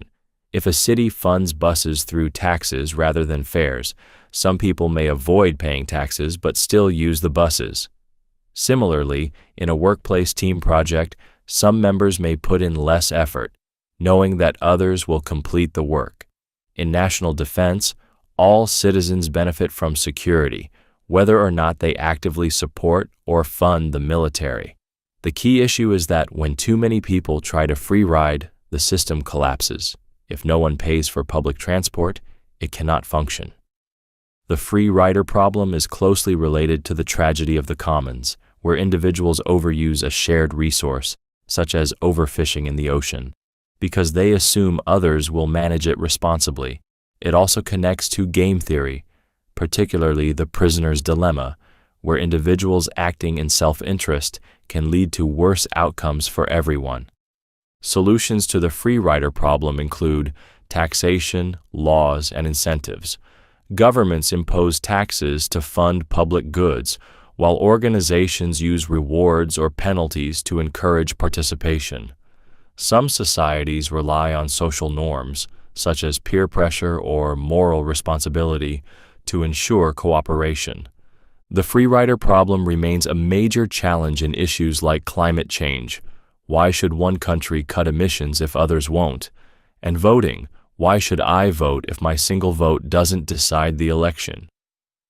Understanding this problem helps explain why collective action is difficult, and why human cooperation often requires more than just rational self-interest. The simulation hypothesis. The simulation hypothesis proposes that reality as we know it may be a highly advanced computer simulation rather than a fundamental physical reality. Philosopher Nick Bostrom popularized this idea by arguing that if technological civilizations progress far enough, they could create realistic simulated worlds that include conscious beings unaware that they are part of a simulation. Bostrom's argument is based on probability. He suggests that at least one of three possibilities must be true. Either civilizations never reached the stage of creating advanced simulations due to self-destruction or technological limitations. Civilizations reach that stage but choose not to run simulations, or we are almost certainly living in a simulation. If a civilization were capable of creating realistic simulated beings, it would likely create many such simulations, possibly billions. If this were the case, the number of simulated beings would vastly outnumber real ones, meaning that statistically we are more likely to be simulated than real. The simulation hypothesis raises deep questions about free will, consciousness, and the nature of reality. If we are in a simulation, the question arises whether we could ever break out. Would the simulator be a godlike entity? Could entire universes be simulated within other simulations, creating an infinite chain of realities? Critics argue that the hypothesis is unfalsifiable, meaning it cannot be proven or disproven, making it scientifically meaningless. Others suggest that even if we are simulated, it makes no practical difference since the simulation would still follow consistent rules, which we perceive as physics. Regardless of its validity, the simulation hypothesis forces us to rethink our fundamental understanding of existence. If we were in a simulation, how would we even know? And if we discovered the truth, would it change anything? Skepticism. Skepticism is the philosophical position that doubts the certainty of knowledge, questioning whether we can truly know anything with absolute confidence. It challenges assumptions about reality, perception, and belief, pushing us to reconsider how we acquire knowledge and whether our perceptions can be trusted. One of the earliest skeptics, Pyrrho of Elis, argued that humans should suspend judgment on all matters, as certainty is unattainable. Later, René Descartes introduced radical skepticism, doubting even the existence of the external world. He proposed the thought experiment of an evil demon deceiving us into believing in a false reality. His only unshakable truth was, cogito, ergo sum, I think, therefore I am, as even doubting itself proved the existence of a conscious thinker. Skepticism manifests in multiple ways. Empirical skepticism questions whether our senses provide reliable information, given that illusions and hallucinations can mislead us. Moral skepticism challenges the notion of objective moral truths, suggesting morality may be a human construct rather than an absolute standard. Religious skepticism critically examines claims about gods, miracles, and supernatural events, often demanding empirical evidence before accepting such beliefs. Skepticism plays a vital role in science, philosophy, and daily reasoning, encouraging the demand for evidence, logical consistency, and critical thinking. However, extreme skepticism can lead to solipsism, the belief that only one's own mind is certain to exist, making meaningful engagement with reality difficult. Philosophers such as David Hume advocated for moderate skepticism, arguing that while certainty is impossible, we can still form rational beliefs based on probability and experience. This balance between doubt and pragmatism allows for questioning assumptions while still engaging with reality. Skepticism remains central in modern debates about misinformation, scientific theories, and conspiracy beliefs, reminding us that questioning is valuable, but also that at some point we must act on reasonable evidence even if absolute certainty remains unattainable. Eternalism versus presentism. The debate between eternalism and presentism concerns the nature of time and existence. Eternalism holds that all moments, past, present, and future, exist equally, while presentism argues that only the present moment is real, with the past being gone and the future not yet existing. Eternalism is often compared to a block universe, where time is like a fourth dimension, similar to space. Just as different locations exist simultaneously, all points in time exist at once, even if we only experience one at a time. This view aligns with Einstein's theory of relativity, which suggests that time is not absolute, but relative to the observer.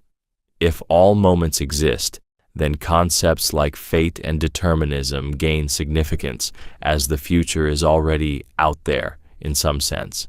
Presentism, in contrast, argues that only the present moment is real. The past no longer exists, and the future is yet to be determined. This aligns more with common sense. Events fade into memory, and the future remains unknown. Critics argue that presentism struggles to explain time's flow in a scientifically rigorous way. This debate remains unresolved, raising fundamental questions about free will, destiny, and whether time is something we move through or an illusion of perception.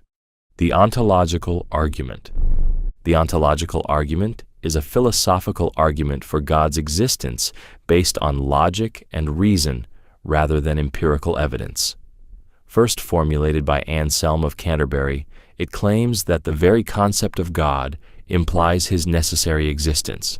Anselm defined God as that than which nothing greater can be conceived.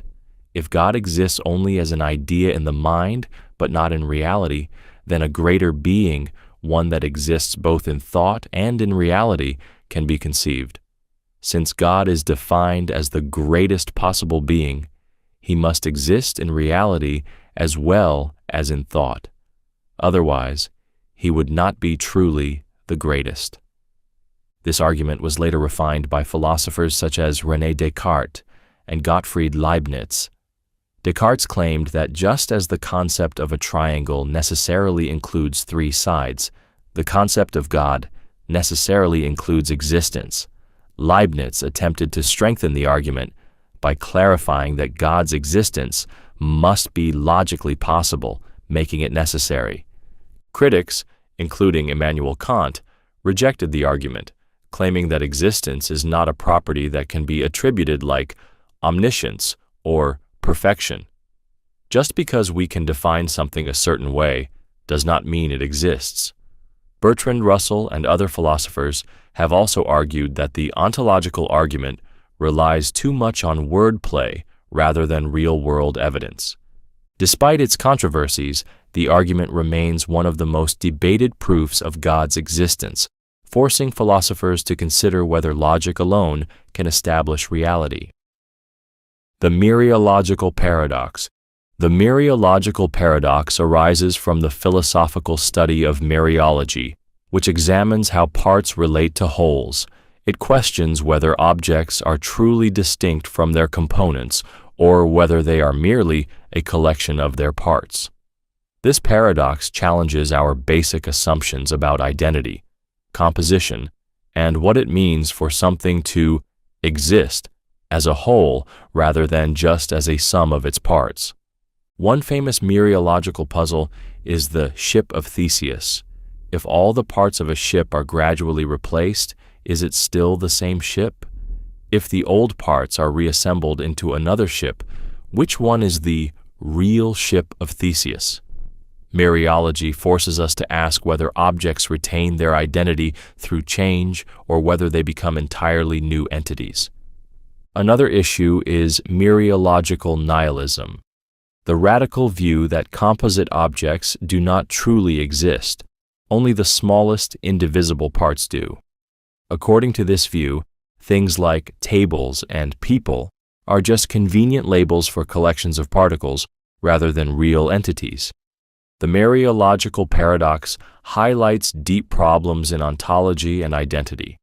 If objects are just their parts, then what makes a whole more than just a collection? And if objects are more than their parts, what defines their unity? These questions remain central to modern metaphysics. Quietism. Quietism is a philosophical stance that suggests many philosophical problems arise from misunderstandings of language or thought, and that the best response is to stop engaging in such debates altogether. Instead of seeking ultimate answers, Quietism encourages a detached, almost passive approach to philosophical inquiry, arguing that many disputes are meaningless or unresolvable. Ludwig Wittgenstein, one of the most famous quietists, believed that philosophical problems often stem from misusing language. In his later work, he argued that instead of trying to solve deep metaphysical or epistemological questions, we should recognize that they emerge from confusion about how language functions. For example, debates about whether free will or the self exist might dissolve if we simply recognize that different contexts give these terms different meanings.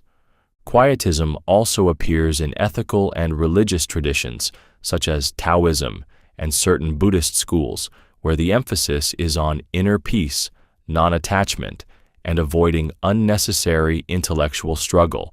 Rather than searching for ultimate truths, quietists accept the limits of human knowledge and focus on how we live and communicate. Critics argue that quietism is overly passive, avoiding rather than resolving important issues. However, its defenders claim that many philosophical problems only seem deep because they are phrased in misleading ways. Whether a path to wisdom or an escape from difficult questions, quietism remains an influential response to philosophy's grandest puzzles. The paradox of choice. The paradox of choice is the idea that while having choices is generally seen as a good thing, too many choices can lead to anxiety, indecision, and dissatisfaction. Psychologist Barry Schwartz popularized this concept, arguing that an overabundance of options can actually make people less happy rather than more free. In a world with limitless choices, whether in careers, relationships, consumer goods, or life decisions, people often feel overwhelmed. Instead of feeling liberated, they experience decision paralysis, where they struggle to make a choice at all. Even when they do decide, they may suffer from regret or FOMO, fear of missing out, worrying that they made the wrong decision and could have chosen something better. Schwartz distinguishes between two types of decision makers: maximizers and satisficers. Maximizers try to find the absolute best option, comparing every possibility and often feeling dissatisfied. Satisficers, on the other hand, settle for good enough and tend to be happier. This suggests that learning to accept good enough can be psychologically healthier than always striving for the perfect choice. The paradox of choice has implications for economics, mental health, and everyday decision-making. It raises an important question. Is more freedom always better, or does simplicity lead to greater happiness?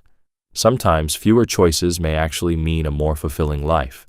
The Copernican Principle. The Copernican Principle is the idea that humans do not occupy a privileged or special position in the universe. Named after Nicolaus Copernicus, who demonstrated that the Earth orbits the Sun rather than being the center of the cosmos, this principle suggests that our place in the universe is likely unremarkable.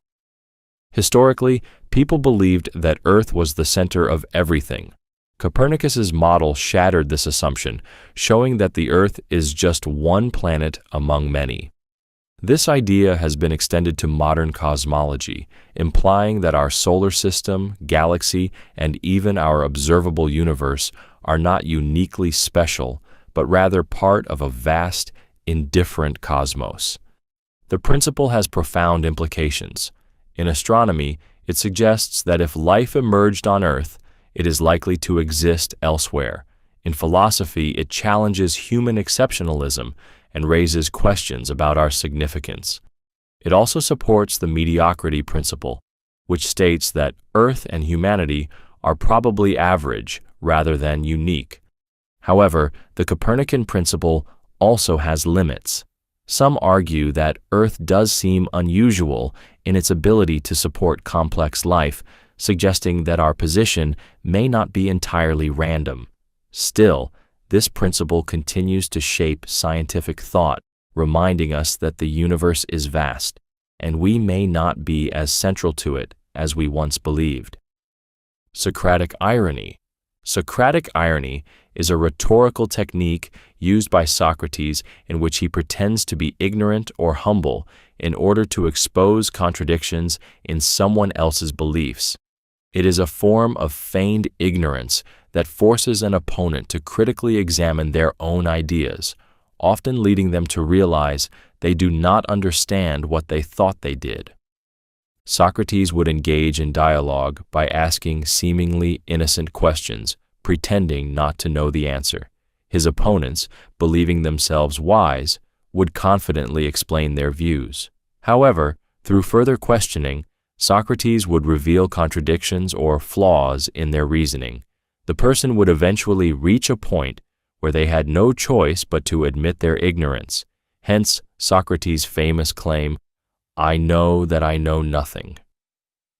This technique is central to the Socratic method, a teaching style that encourages critical thinking through persistent questioning. It remains a foundation of philosophical inquiry, law, and education. Socratic irony can be seen as both a teaching tool and a subtle form of intellectual trap. While it encourages self-reflection, it can also frustrate opponents, making them feel humiliated rather than enlightened. Despite this, it remains one of the most powerful methods of revealing the limits of knowledge. The naturalistic fallacy. The naturalistic fallacy is a logical mistake in ethical reasoning where people assume that what is natural is automatically good or right. The term was introduced by G.E. Moore in his book Principia Ethica, where he argued that one cannot define moral values purely based on natural properties like pleasure, survival, or evolutionary success. This fallacy is often expressed in arguments like, because humans evolved to eat meat, eating meat is morally right, or because aggression exists in nature, it must be acceptable. However, just because something occurs naturally does not mean it is ethically justified. Diseases, suffering, and violence are also natural, yet we do not consider them good. The fallacy highlights a key distinction between descriptive statements, what is, and prescriptive statements, what ought to be. Just because something happens in nature does not mean it should happen in society. Ethics requires additional reasoning beyond what is simply natural. This fallacy remains relevant in debates on morality, politics, and science. It reminds us that nature is not necessarily a moral guide, and ethical principles must be evaluated on their own merits, not just on what appears natural. The evil demon hypothesis. The evil demon hypothesis is a radical skepticism thought experiment introduced by René Descartes to question the reliability of human perception and knowledge. Descartes proposed the idea that a powerful, malevolent being, an evil demon, could be deceiving us, making us believe in a false reality. In this scenario, everything we perceive, our senses, our memories, even our logical reasoning, could be manipulated by this deceptive entity. If such a demon existed, how could we ever be certain that anything we believe is true? This hypothesis serves as a foundation for Descartes' method of hyperbolic doubt, where he systematically doubts everything in search of absolute certainty. The only thing that survives this extreme skepticism is cogito, ergo sum. I think, therefore I am. Even if the demon is deceiving Descartes, there must still be a thinking entity being deceived. This realization provides the first unshakable foundation for knowledge. The evil demon hypothesis remains influential in discussions of skepticism, consciousness, and artificial reality. It has inspired modern variations, such as the brain in a vat thought experiment and the simulation hypothesis, both of which challenge our ability to verify reality beyond our subjective experience. Hume's guillotine. Hume's guillotine, also known as the is-ought problem, is a principle introduced by David Hume that argues that one cannot logically derive moral or prescriptive statements, what ought to be, from purely factual or descriptive statements, what is. This challenges the idea that ethical truths can be based directly on natural facts. Hume observed that many philosophers move from statements about how the world is to conclusions about how the world should be without providing logical justification. For example, someone might argue, people have always engaged in warfare, therefore war is natural and should not be avoided. Hume points out that this reasoning is flawed because there is a logical gap between describing what happens and prescribing what should happen. This principle has had a profound impact on ethics and moral philosophy. It suggests that moral values cannot be directly deduced from nature or science alone. There must be an additional ethical framework or reasoning involved. Hume's guillotine forces us to critically examine moral claims and consider whether they are based on sound reasoning or simply assumed to follow from observations. Modern debates in ethics, law, and political philosophy continue to grapple with this issue. It serves as a warning against making moral arguments based solely on tradition, biology, or social norms, reminding us that morality requires more than just appealing to what already exists. The No True Scotsman Fallacy. The No True Scotsman Fallacy is a logical fallacy where someone redefines a category in an ad hoc way to exclude counterexamples that disprove their claim. It is a form of circular reasoning, often used to protect a belief from criticism by shifting the definition rather than addressing the argument. The term comes from an example where someone claims, "No Scotsman puts sugar on his porridge." When presented with a counterexample, "But my friend Angus is a Scotsman, and he puts sugar on his porridge," the person responds, "Well, no true Scotsman does that." Instead of admitting their statement was incorrect, they redefined Scotsman to exclude the counterexample. This fallacy is common in ideological debates. Someone might say, "No real gamer plays mobile games," or "No true patriot criticizes their country." When evidence is presented, they modify the definition to exclude the example rather than reevaluating their claim. The No True Scotsman Fallacy highlights the problem of definitional manipulation. Instead of engaging with opposing evidence, it dismisses it outright. Recognizing this fallacy helps in identifying intellectually dishonest arguments where shifting goalposts are used to avoid admitting mistakes.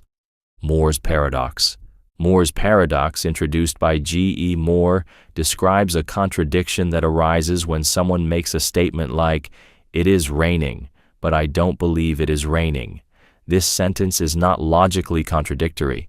It is possible for it to rain while someone does not believe it, but it is epistemically absurd because believing it requires holding two conflicting attitudes at the same time.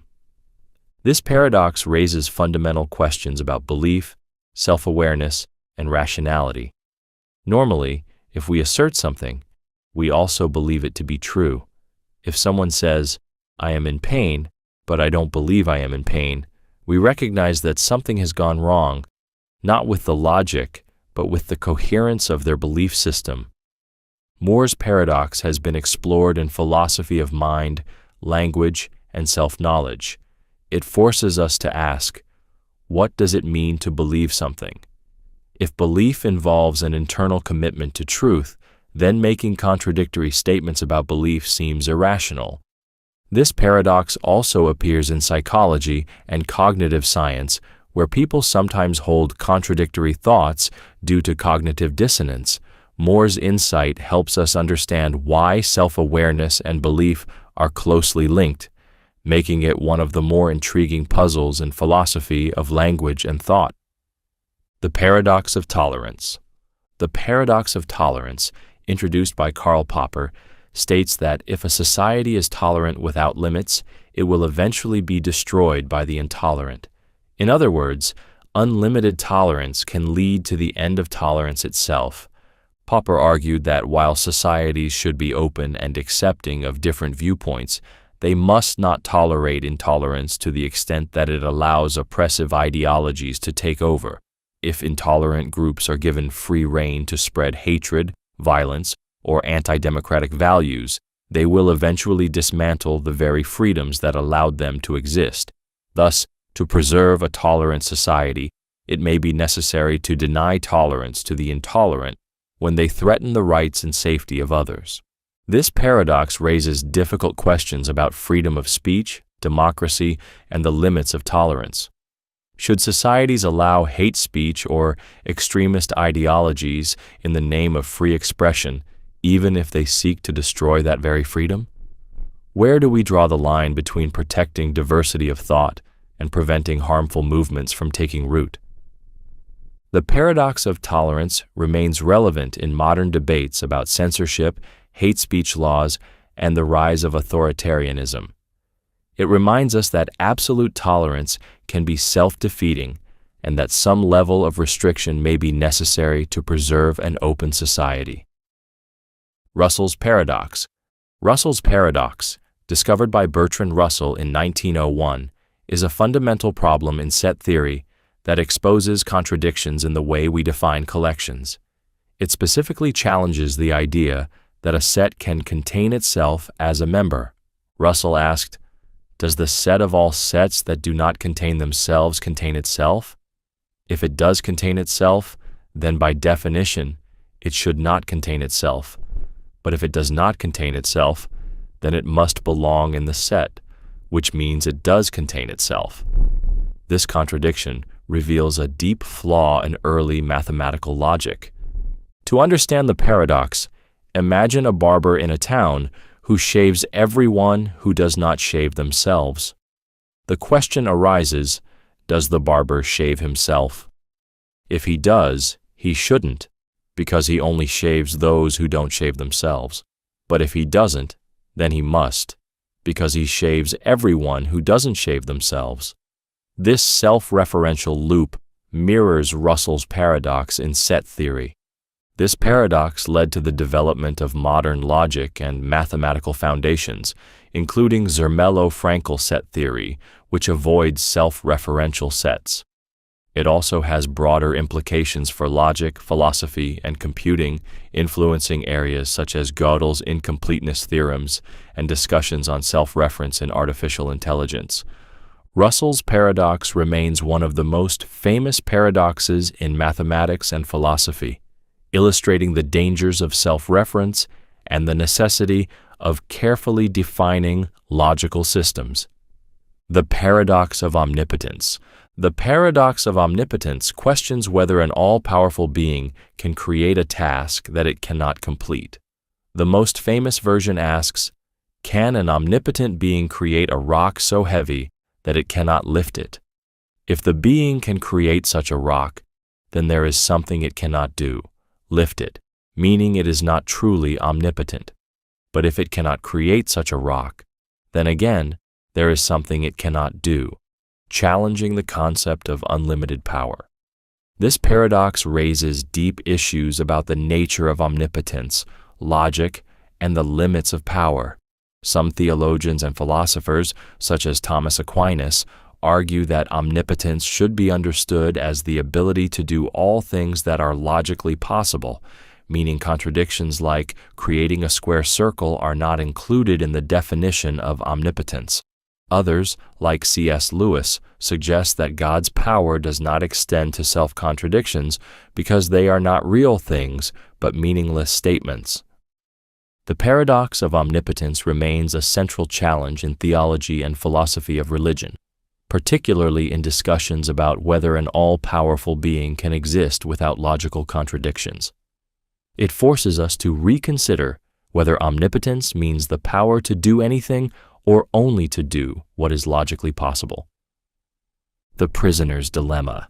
The prisoner's dilemma is a fundamental problem in game theory and decision-making that demonstrates how rational individuals might act against their own best interests when they cannot trust each other.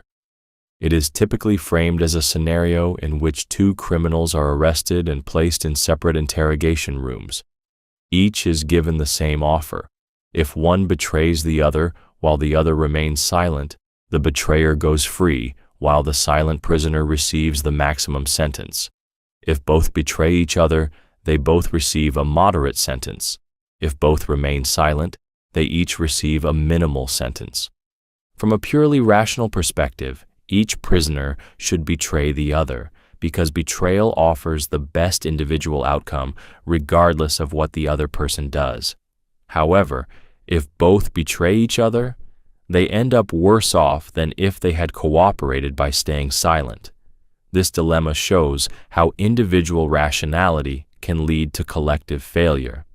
The prisoner's dilemma has implications in economics, politics, and psychology, particularly in issues of trust, cooperation, and competition. It explains why businesses engage in destructive price wars, why nations struggle to disarm, and why individuals sometimes act selfishly even when cooperation would benefit everyone. The dilemma highlights the difficulty of achieving mutual trust in uncertain situations. It also suggests that cooperation can emerge when people expect to interact repeatedly, as long-term trust changes the incentives toward working together rather than acting selfishly. The lottery fallacy. The lottery fallacy occurs when people assume that because an event is highly improbable, it cannot or should not happen. This fallacy often arises in discussions about probability, luck, and rare occurrences, leading to flawed reasoning about randomness and likelihood. A classic example is when someone wins the lottery, and skeptics claim the event must have been rigged because the odds were astronomically low. However, this reasoning is mistaken. While the chance of any one specific person winning is extremely small, the chance that someone will win is quite high, given the large number of participants. The fallacy occurs when people misinterpret improbable events as impossible, or when they assume that an unlikely event happening must have some extraordinary explanation. This fallacy is commonly found in conspiracy theories, where people reject coincidences or unlikely events as too improbable to be natural. It also appears in arguments about evolution, where critics may claim that complex life is too unlikely to have emerged randomly, ignoring the vast timescales and number of possible mutations involved. Understanding the lottery fallacy helps in distinguishing between genuine improbability and statistical inevitability. While rare events are individually unlikely, in a large enough system, even the most improbable occurrences become expected over time. The problem of the criterion. The problem of the criterion, introduced by philosopher Roderick Chisholm, is a fundamental dilemma in epistemology that questions how we can distinguish true knowledge from falsehood. It presents a circular problem. To determine whether a belief is justified, we need a reliable method for evaluating knowledge. However, to establish that our method is reliable, we first need to identify which beliefs are true. This creates a paradox. How can we define knowledge without already knowing what knowledge is? This problem appears in everyday reasoning. If someone asks, "How do you know this claim is true?" the response might be, "Because of this reliable method." But if they then ask, "How do you know that method is reliable?" we must appeal to another justification, which itself needs validation. Eventually, the argument risks falling into either an infinite regress, endlessly requiring new justifications, or circular reasoning, assuming what we are trying to prove. There are two main responses to this problem. Methodists argue that we should start by establishing a clear method for determining truth before deciding what we can know. Particularists, on the other hand, argue that we already know some things and should build our criteria for knowledge based on those examples. The problem of the criterion remains one of the deepest challenges in philosophy. It forces us to examine whether certainty is ever possible and whether our attempts to justify knowledge are doomed to either circularity or infinite skepticism. Hume's problem of miracles. Hume's problem of miracles is a skeptical argument questioning whether we can ever be justified in believing that a miracle has occurred. In his book, An Inquiry Concerning Human Understanding, David Hume defines a miracle as a violation of natural laws, something that contradicts our regular experience of how the world works. His argument suggests that believing in miracles requires an unreasonable level of evidence. Hume's reasoning is based on probability, since natural laws are confirmed by countless observations. Fire burns, people do not rise from the dead, and objects fall when dropped. It is far more likely that reports of miracles are mistaken than that the natural laws have actually been broken. Given the choice between accepting a highly improbable event or assuming error, deception, or exaggeration, the rational conclusion is usually skepticism. He also notes that reports of miracles often come from unreliable sources, including religious zealots or ancient texts. Human psychology is prone to bias, wishful thinking, and exaggeration, making miraculous claims even more suspect. Hume's problem of miracles remains central in discussions on religion, epistemology, and the philosophy of science. While some argue that miracles should not be dismissed outright, Hume's challenge forces us to critically evaluate extraordinary claims before accepting them as truth. The infinite regress problem. The infinite regress problem occurs when an argument, explanation, or justification requires an endless chain of reasoning, making it impossible to reach a solid foundation. This problem appears in epistemology, metaphysics, and logic, wherever a claim requires further justification that itself demands another justification, and so on indefinitely. One example in epistemology is the question, how do you know X is true? If the answer is because of Y, and then we ask, how do you know Y is true? The chain continues infinitely unless a stopping point is found. Without a final justification, knowledge would be impossible to establish. In metaphysics, the first cause problem illustrates this dilemma. If everything must have a cause, then each cause must itself have a cause, leading to an infinite regress. Some propose that an uncaused first cause, such as God or the Big Bang, is necessary to avoid this endless chain. There are three common responses to the infinite regress problem. Foundationalism argues that some basic beliefs or principles are self-evident and require no further justification. Coherentism suggests that beliefs can justify each other in a web-like structure rather than a linear chain. Infinitism, the least popular view, accepts that justification can continue infinitely without needing an ultimate foundation. The infinite regress problem highlights fundamental challenges in rational justification, causality, and the nature of explanation. Whether in philosophy, science, or logic, it raises the question, where does justification ultimately stop? The Raven Paradox. The Raven Paradox, formulated by Carl Gustav Hempel, is a logical puzzle in the philosophy of science that challenges how we confirm general statements through observation. It arises from the problem of inductive reasoning, how we justify broad scientific laws based on specific observations. Hempel starts with the general statement, all ravens are black. This means that any time we observe a black raven, we gain confirming evidence for the statement. However, by the principle of contraposition in logic, this statement is equivalent to all non-black things are not ravens.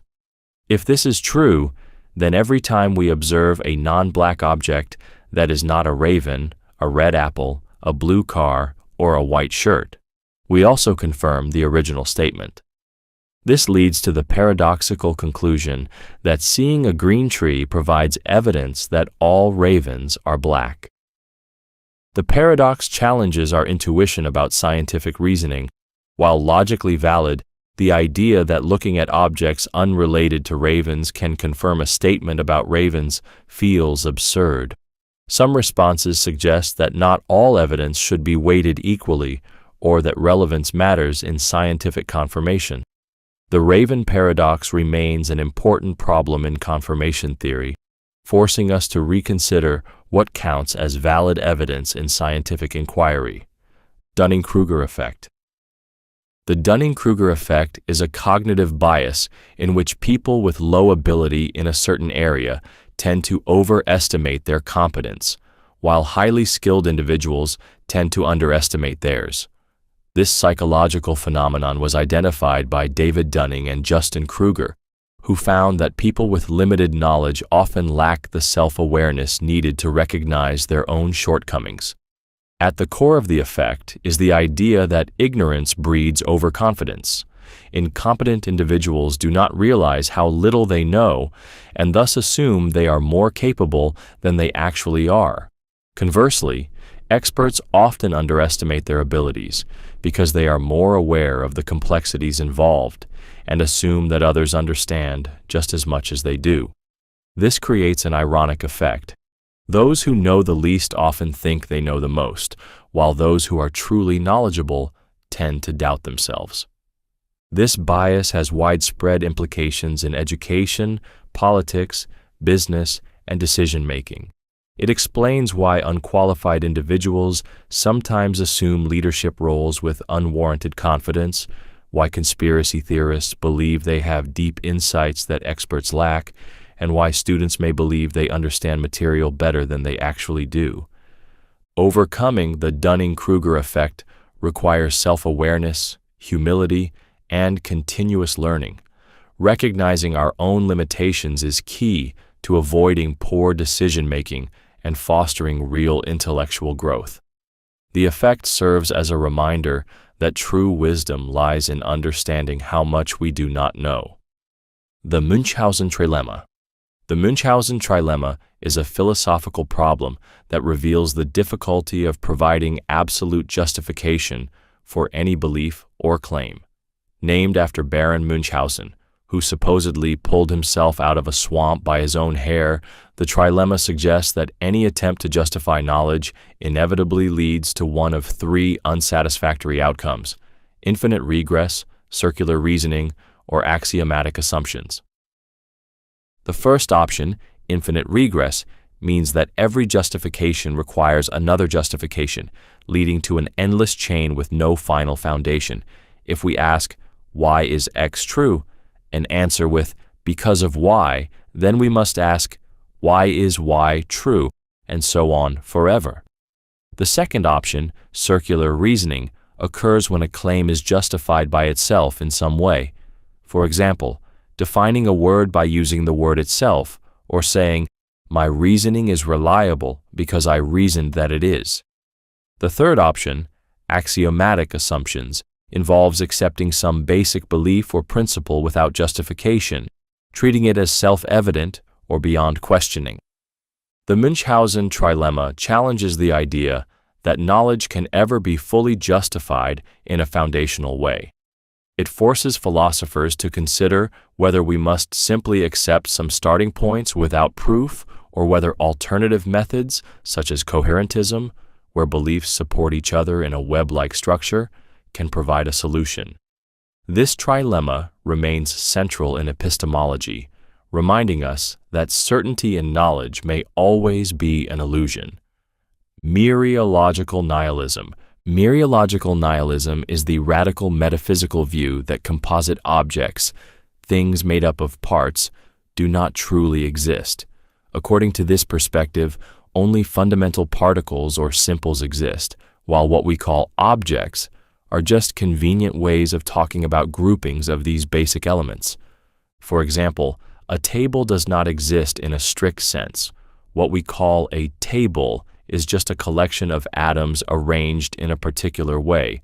Mereological nihilists argue that wholes do not exist, only parts do. This means that everyday objects, from chairs to planets to human beings, are just illusions of language rather than real, independent entities. This view challenges common sense ontology, the belief that objects exist as distinct entities. It also presents difficulties for concepts like personal identity.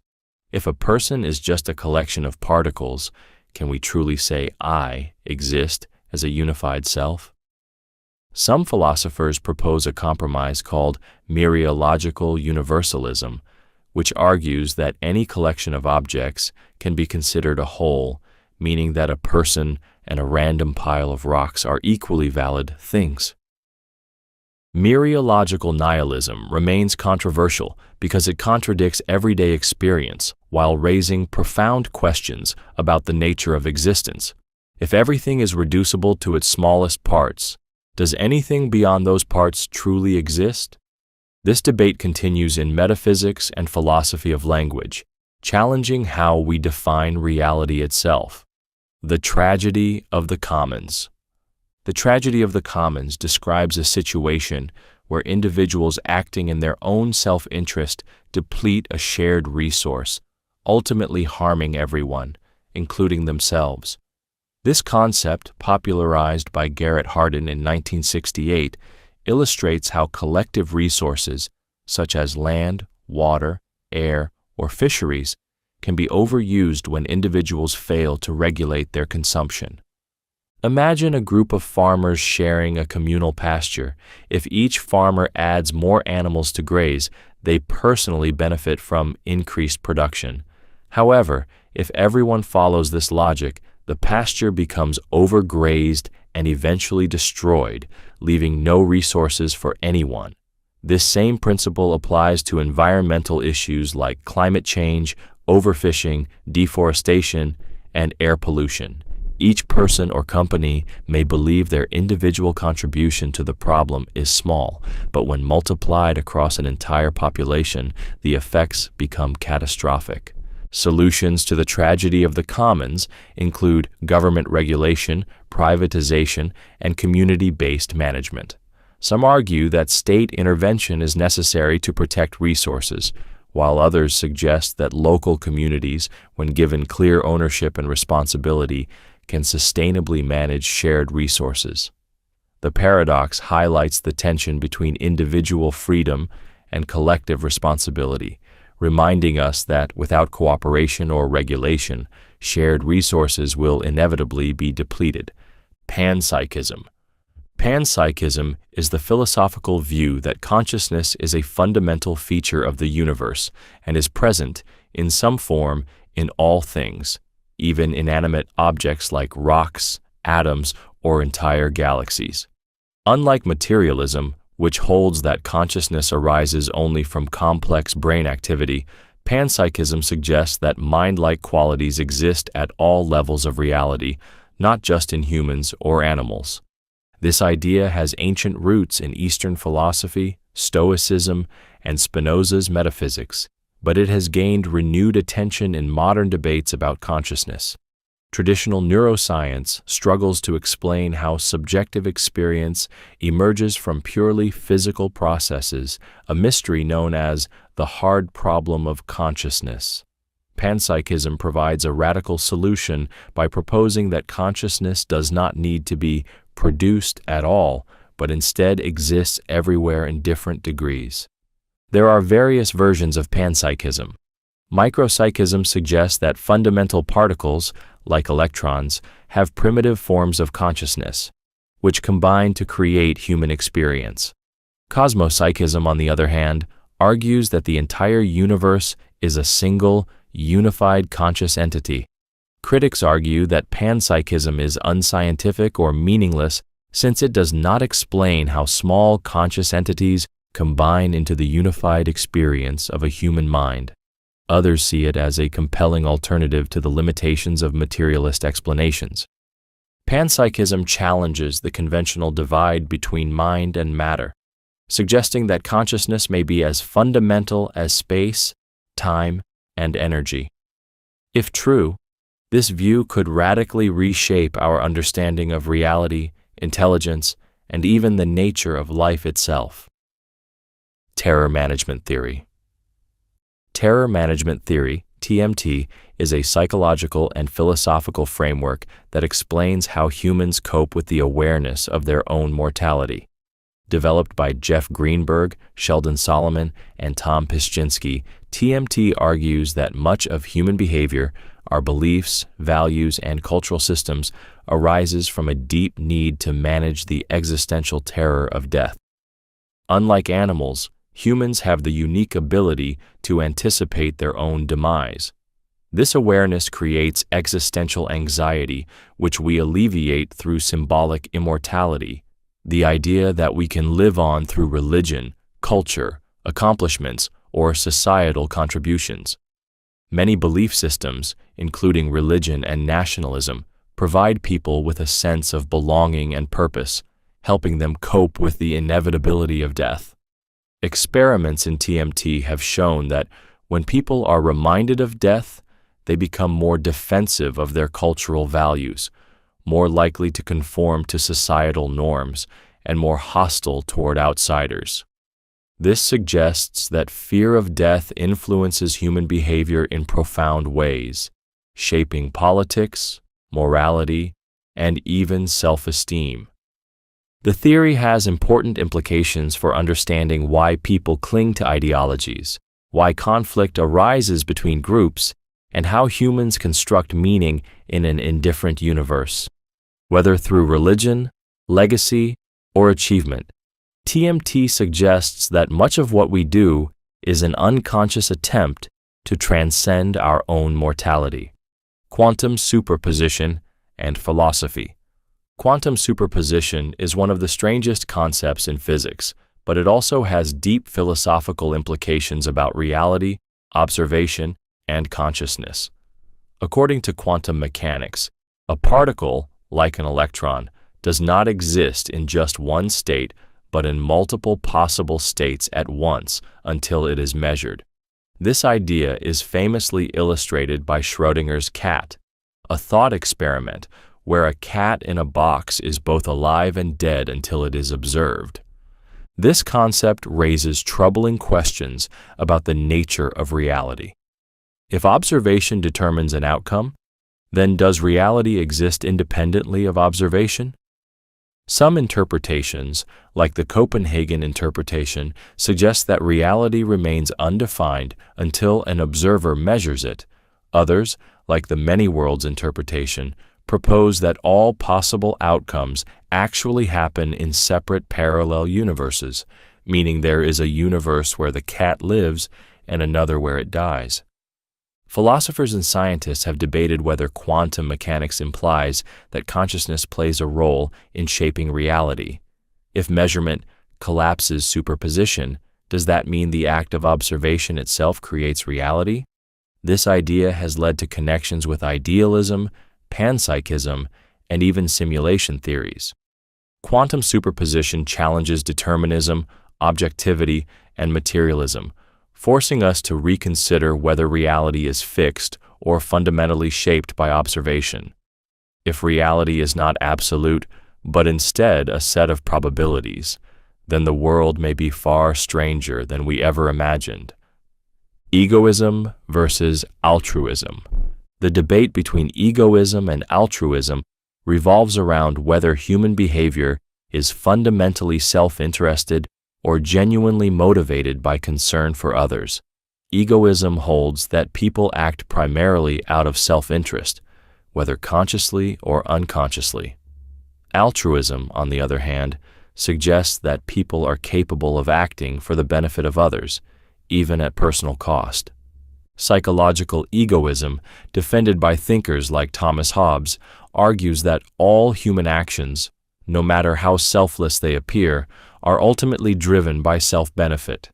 Even acts of kindness, such as donating to charity or saving a stranger, are said to arise from hidden motives like personal satisfaction, social approval, or long-term gain.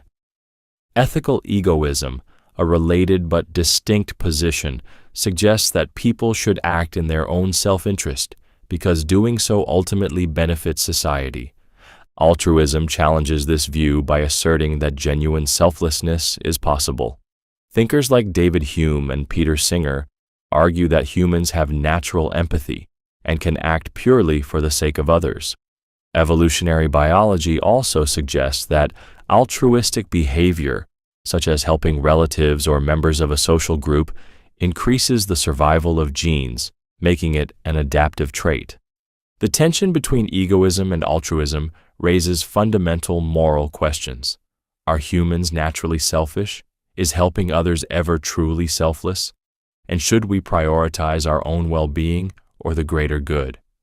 This debate influences ethics, psychology, and even economics, shaping how we understand human motivation and moral responsibility.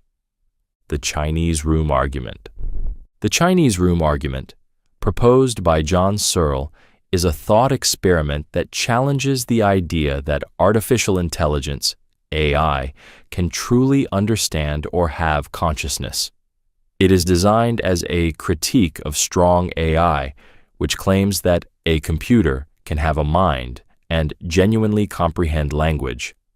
Searle asks us to imagine a person inside a closed room who does not understand Chinese. They receive Chinese symbols as input and follow a rulebook, written in English, that tells them how to manipulate and return the correct Chinese symbols as output. From the outside, it appears that the person understands Chinese, but in reality, they are merely following syntactic rules without any true comprehension. Searle argues that this is exactly how AI functions. It processes symbols, follows rules, and produces responses, but it does not actually understand meaning.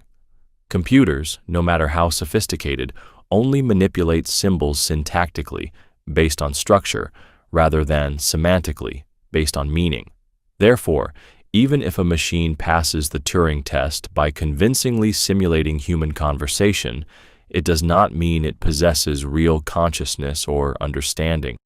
Critics of the argument, such as Daniel Dennett, argue that the human brain itself is just a complex system processing information, much like a computer, and that understanding could emerge from complex computations. Others propose that AI could achieve consciousness through deeper forms of machine learning or neural networks. The Chinese Room Argument remains a key discussion point in philosophy of mind, artificial intelligence, and cognitive science, raising the question, can machines ever truly think, or are they just advanced symbol manipulators? Compatibilism. Compatibilism is the philosophical view that free will and determinism can coexist. While determinism suggests that all events, including human actions, are caused by prior events and natural laws, compatibilists argue that this does not eliminate human freedom. Instead, they redefine free will as acting according to one's desires and reasoning without external coercion. Philosophers like David Hume and Daniel Dennett support compatibilism, arguing that free will does not require absolute independence from causality, but simply the ability to act in alignment with one's internal motivations. Under this view, a person making a choice is still free as long as their decision reflects their own beliefs and desires, even if those desires were shaped by prior causes. Critics argue that if our choices are determined by factors beyond our control, then they are not truly free. The debate between compatibilists and incompatibilists remains central to discussions on moral responsibility, law, and human agency. Logical positivism. Logical positivism is a philosophical movement that asserts that only statements that can be empirically verified or logically proven have meaning. Originating from the Vienna Circle in the early 20th century, thinkers like A.J. Ayer and Rudolf Carnap argued that statements about metaphysics, ethics, and theology are meaningless unless they can be tested through observation or mathematical proof. This approach is based on the verification principle, which holds that a statement is meaningful only if it is either analytically true, true by definition, like all bachelors are unmarried, or empirically verifiable, proven through observation, like water boils at 100 degrees Celsius. Claims about the supernatural, morality, or subjective experiences are dismissed as nonsensical or unscientific. Logical positivism dominated early analytic philosophy, but faced criticism for being self-refuting, since the verification principle itself cannot be empirically tested. Despite its decline, it shaped modern philosophy of science and continues to influence debates on knowledge, truth, and scientific reasoning. The ontological shock. Ontological shock occurs when a person encounters information that radically challenges their understanding of reality, forcing them to rethink fundamental beliefs. This experience can arise from scientific discoveries, philosophical revelations, or personal transformations that disrupt one's worldview. Examples of ontological shock include learning that Earth is not the center of the universe, realizing the vast implications of quantum mechanics, or confronting the idea that free will may not exist. Encounters with artificial intelligence, alien life, or near-death experiences also provoke deep existential crises, leading individuals to question the nature of existence, consciousness, and meaning. Philosophers and psychologists see ontological shock as both disorienting and transformative. While it can lead to existential dread, it can also foster intellectual growth, resilience, and new philosophical insights. It highlights the fragile nature of human perception and reminds us that reality may be far stranger than we assume. The incompleteness theorems. Gödel's incompleteness theorems, developed by Kurt Gödel in 1931, revolutionized mathematics and logic by proving that no formal system can be both complete and consistent. These theorems challenge the idea that mathematical truths can be fully proven using a fixed set of logical rules. The first theorem states that any sufficiently complex mathematical system contains true statements that cannot be proven within the system itself. This means that no matter how advanced our mathematical framework is, there will always be truths that lie beyond formal proof. The second theorem takes this further, showing that no system can prove its own consistency, meaning we can never be absolutely certain that a logical system is free of contradictions. Gödel's work shattered the hopes of mathematical foundationalism, particularly David Hilbert's goal of creating a complete and self-contained mathematical system. These theorems also have profound implications for artificial intelligence, philosophy, and the limits of human knowledge, suggesting that some truths may forever remain beyond formal reasoning. The Frankfurt Cases. The Frankfurt Cases, introduced by philosopher Harry Frankfurt in 1969, challenge the idea that moral responsibility requires the ability to do otherwise. Traditionally, it was believed that if a person could not have acted differently, they could not be held morally responsible. Frankfurt's thought experiments suggest otherwise. One scenario involves a person, Jones, deciding to commit an action, e.g., pressing a button. Unbeknownst to him, a neuroscientist has implanted a device in his brain that would force him to press the button if he were about to choose otherwise. However, Jones freely chooses to press the button, so the device is never activated, even though he could not have done otherwise, because the device ensured the outcome. Jones still acted of his own volition. Frankfurt Cases support compatibilism, the view that free will and determinism can coexist. They suggest that moral responsibility depends not on alternative possibilities, but on whether an action stems from one's own reasoning. This challenges libertarian free will and remains central to debates on ethics, agency, and determinism. The evolutionary argument against naturalism. The evolutionary argument against naturalism, EAN, developed by Alvin Plantinga, argues that if naturalism and evolution are both true, we have no reason to trust our cognitive faculties, leading to a self-defeating position. Evolution selects for survival and reproduction, not necessarily for truth. If false beliefs provide an adaptive advantage, such as early humans believing in non-existent predators and staying cautious, then our beliefs might not be reliable indicators of reality. If evolution does not guarantee truth-tracking faculties, then the belief in naturalism itself, the view that only the physical world exists, becomes questionable. This argument challenges scientific realism and naturalistic accounts of human reason. Critics argue that while evolution may not guarantee perfect knowledge, it produces cognitive faculties reliable enough for survival and inquiry. Others claim that rational thought emerges from cumulative selection for problem-solving abilities. The aeon remains a major philosophical challenge, questioning whether human reason can be trusted under a purely naturalistic framework or if a theistic explanation is necessary for true rationality. The Cartesian Theater. The Cartesian theater is a metaphor coined by Daniel Dennett to criticize the traditional view of consciousness, which suggests that there is a central place in the brain where experiences are played for an internal observer. This idea originates from René Descartes' dualism, which implies that the mind is separate from the body and that there is a self that watches sensory input like an audience watching a movie. Dennett argues that this model is deeply flawed. Neuroscience shows that there is no single place in the brain where all information converges before becoming conscious. Instead, consciousness arises from distributed neural processes working simultaneously without a central observer. This leads to Dennett's multiple drafts model, which suggests that our experiences are constantly edited and revised by different parts of the brain rather than being presented in a single theater of the mind.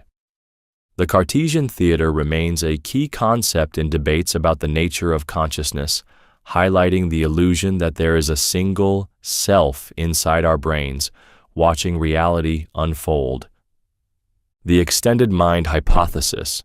The extended mind hypothesis, proposed by Andy Clark and David Chalmers, argues that the mind is not confined to the brain, but extends into the external world through tools, technology, and the environment.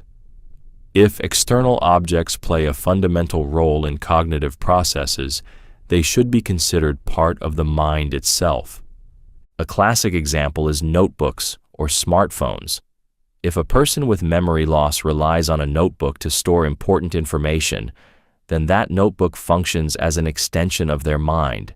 Similarly, when people use calculators, GPS devices, or even social interactions to process information, these tools become part of their cognitive system. This challenges traditional views of cognition as occurring solely in the brain, suggesting instead that thought and memory can be distributed across external systems. Critics argue that external tools are merely aids, not actual parts of cognition. However, proponents claim that if something actively participates in thinking, it should be considered part of the thinking process itself. The extended mind hypothesis has major implications for artificial intelligence, neuroscience, and human-computer interaction, reshaping how we define intelligence and cognitive boundaries. Phenomenology. Phenomenology is a philosophical approach that studies how we experience reality from a first-person perspective. Instead of focusing on objective facts, phenomenology explores consciousness, perception, and lived experience, asking what it means to be aware of something. Founded by Edmund Husserl, phenomenology seeks to describe experiences as they appear, free from assumptions or interpretations. For example, rather than asking, "What is a tree?" in a scientific sense, a phenomenologist asks, "What is it like to experience a tree?" This shift moves philosophy away from external reality and toward the structure of subjective experience.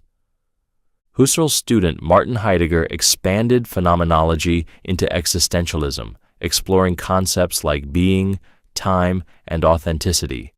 Later thinkers like Jean-Paul Sartre and Maurice Merleau-Ponty applied phenomenology to selfhood, embodiment, and freedom. Phenomenology remains influential in psychology, cognitive science, and artificial intelligence as it challenges us to understand the world not just as it exists, but as it is lived and perceived. The Gavagai problem. The Gavagai problem, introduced by Willard Van Orman Quine, is a challenge in linguistics and philosophy of language that questions how we determine the meaning of words when learning a new language. It highlights the difficulty of translating words without assuming hidden meanings. Imagine an anthropologist encountering a foreign tribe and hearing a native point at a rabbit while saying Gavagai. The anthropologist might assume this means rabbit. However, it could just as easily mean animal, food, white fur, moving thing, or even rabbit spirit. Without more context, it is impossible to determine the exact meaning. This problem challenges the idea that words have fixed meanings independent of interpretation. It suggests that language learning relies on context, cultural background, and assumptions, making translation a more complex and uncertain process than we often realize. The Gavagai problem remains central to semantics, artificial intelligence, and cognitive science, emphasizing that meaning is not just about words, but also about the frameworks we use to interpret them. The argument from moral disagreement. The argument from moral disagreement suggests that the persistence of deep moral disagreements across cultures and individuals challenges the idea of objective moral truths. If morality were objective, like mathematics or physics, we would expect widespread agreement. Instead, history shows persistent conflicts over issues such as human rights, justice, and ethical values. Moral relativists use this argument to claim that morality is subjective, shaped by culture, history, and personal perspective. They argue that moral truths are not absolute, but instead socially constructed and influenced by factors like upbringing and environment. However, moral realists argue that disagreement does not imply the absence of objective truth. Just because people disagree about scientific facts does not mean those facts do not exist. Some claim that moral truths exist independently of human opinion, but that people struggle to recognize them due to bias, misinformation, or self-interest. The argument from moral disagreement remains central in metaethics, shaping debates about whether morality is an objective reality or a human invention. The Gaia hypothesis.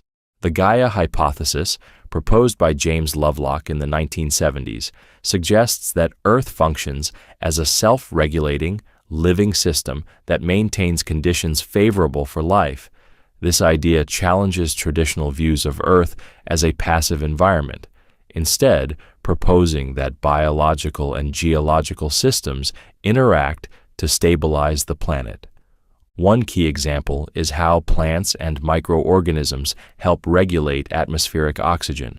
Without life, oxygen levels could fluctuate dramatically, making Earth uninhabitable. Similarly, ocean salinity has remained remarkably stable over millions of years, despite processes that should have made it too salty for life, suggesting that living organisms play a role in maintaining equilibrium. Critics argue that the Gaia hypothesis overstates Earth's ability to self-regulate, noting that life is vulnerable to mass extinctions and climate changes. However, modern Earth system science incorporates aspects of the hypothesis, recognizing that life and environment evolve together in complex feedback loops. The Gaia hypothesis remains influential in ecology, climate science, and sustainability, encouraging a holistic view of Earth as an interconnected system rather than a mere collection of separate parts. Searle's biological naturalism. Searle's biological naturalism, proposed by John Searle, argues that consciousness is both a biological phenomenon and irreducible to purely physical explanations. Unlike materialists who claim that consciousness is nothing more than brain activity, and dualists who believe mind and body are separate, Searle holds that consciousness emerges from the brain's biological processes but cannot be fully explained in purely computational or physical terms. Searle rejects strong AI, arguing that no digital system can truly understand or experience consciousness because computation alone does not produce subjective awareness. He sees consciousness as a higher-order property of biological systems, like how water's liquidity arises from molecular interactions. However, he insists that consciousness is still fully natural, not supernatural or mysterious, just something we don't yet fully understand. Critics argue that Searle's view does not clearly explain how neural activity produces subjective experience. Despite this, his theory remains influential in debates about mind-body relations, artificial intelligence, and the nature of subjective experience. Hyperobjects. Hyperobjects, a concept developed by Timothy Morton, refer to entities that are so vast in time and space that they exceed human perception and control. Examples include climate change, global capitalism, the internet, and nuclear radiation. These objects exist all around us, but are difficult to fully grasp because they are too large, distributed, or complex for any single perspective to comprehend. A key feature of hyperobjects is that they persist over massive timescales. Climate change, for instance, unfolds over centuries, yet its effects are immediate. Another feature is that they entangle everything. Humans are part of hyperobjects but cannot escape their influence, much like how every breath contains molecules from past centuries.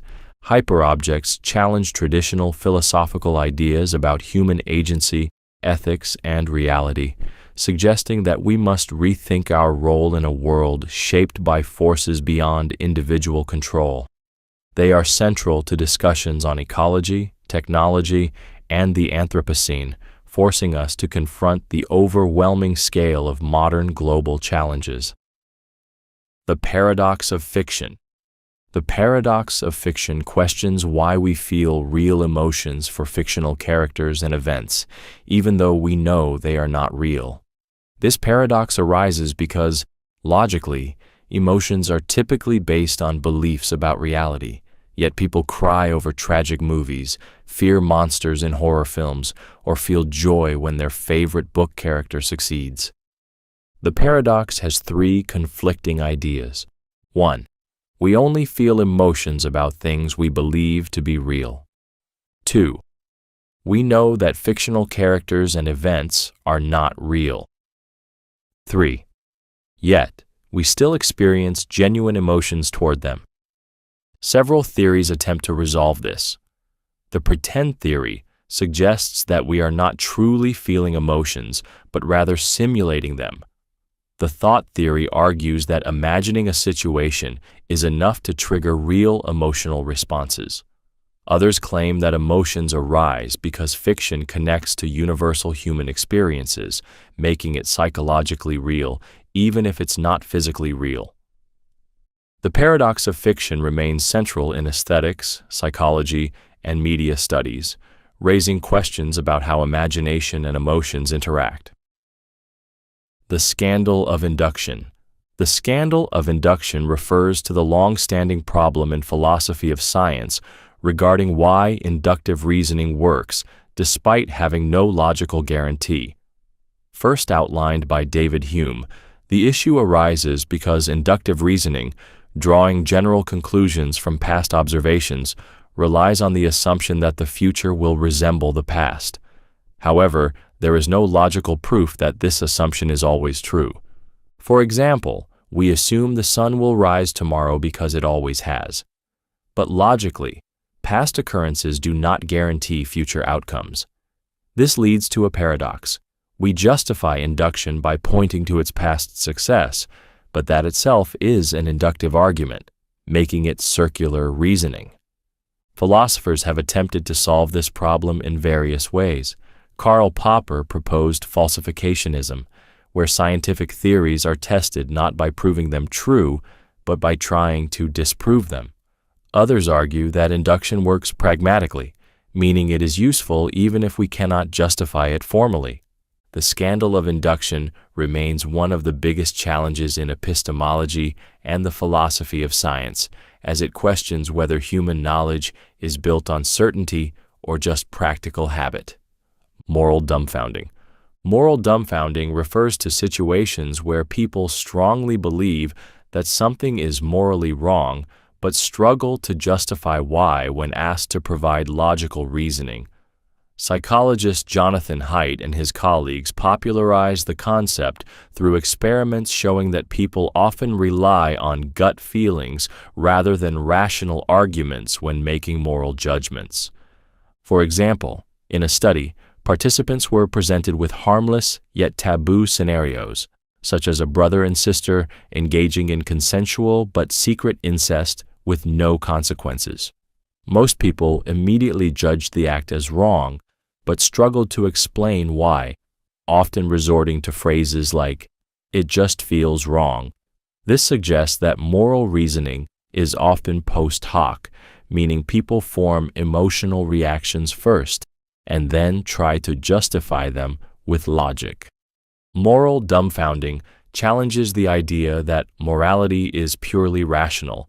It supports moral intuitionism, which argues that deep-seated emotions and social conditioning shape moral beliefs more than logical analysis. The concept has implications for ethics, psychology, and political discourse, highlighting how moral judgments often go beyond rational argumentation. Boltzmann brains. The Boltzmann brain hypothesis is a paradox in cosmology and statistical mechanics that questions whether it is more likely that the universe we experience is real, or that we are just disembodied brains floating in a vast, chaotic cosmos. The idea comes from Ludwig Boltzmann's work on entropy and randomness in the universe.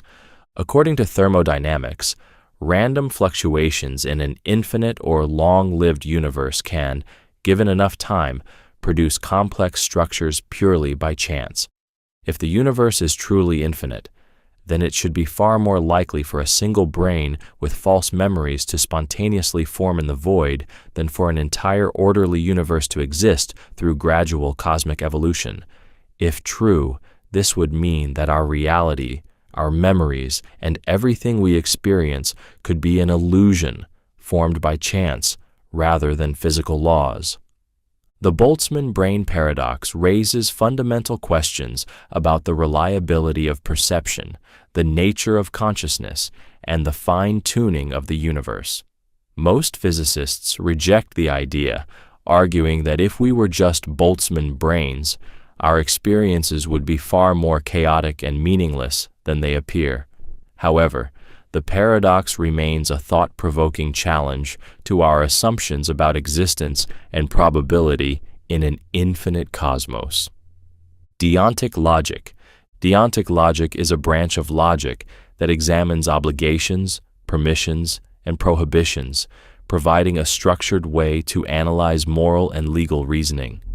Unlike classical logic, which focuses on truth and falsity, deontic logic deals with what ought to be done. It evaluates statements such as, "one must tell the truth," or "stealing is forbidden," helping philosophers and ethicists formalize ethical discussions. This logic assigns specific symbols to different types of normative statements. For example, obligations are represented as necessary actions, while permissions indicate choices that are allowed but not required. This framework is widely used in moral philosophy, legal theory, and artificial intelligence, particularly in programming ethical algorithms for autonomous systems. However, deontic logic also faces paradoxes, such as conflicting moral duties where one obligation contradicts another. Questions arise about whether absolute moral rules can exist, or if ethical decisions must always be context-dependent. Deontic logic remains a critical tool for understanding moral responsibility and ethical decision-making, offering a precise method for discussing normative principles in law, ethics, and philosophy. The problem of dirty hands. The problem of dirty hands is a moral dilemma that explores whether individuals, particularly leaders, can be justified in committing immoral actions for the sake of a greater good. It appears in politics, warfare, and governance, where decisions often involve choosing between two morally troubling outcomes. Philosopher Michael Walzer describes this problem in situations where political leaders must engage in morally questionable acts, such as lying, manipulation, or even violence, to protect society or achieve a noble goal. A common example is whether torturing a terrorist to prevent an attack is justifiable. While torture is widely condemned, allowing mass casualties may seem like the greater evil, creating an ethical paradox where both choices are morally tainted. This dilemma challenges deontological ethics, which insists on absolute moral rules, while aligning more with consequentialism, which evaluates morality based on outcomes. It raises profound questions about whether morality should remain rigid in extreme situations or whether ethical flexibility is sometimes necessary. The problem of dirty hands remains a central issue in political philosophy, ethics, and real-world decision-making, forcing society to confront the moral costs of leadership and governance.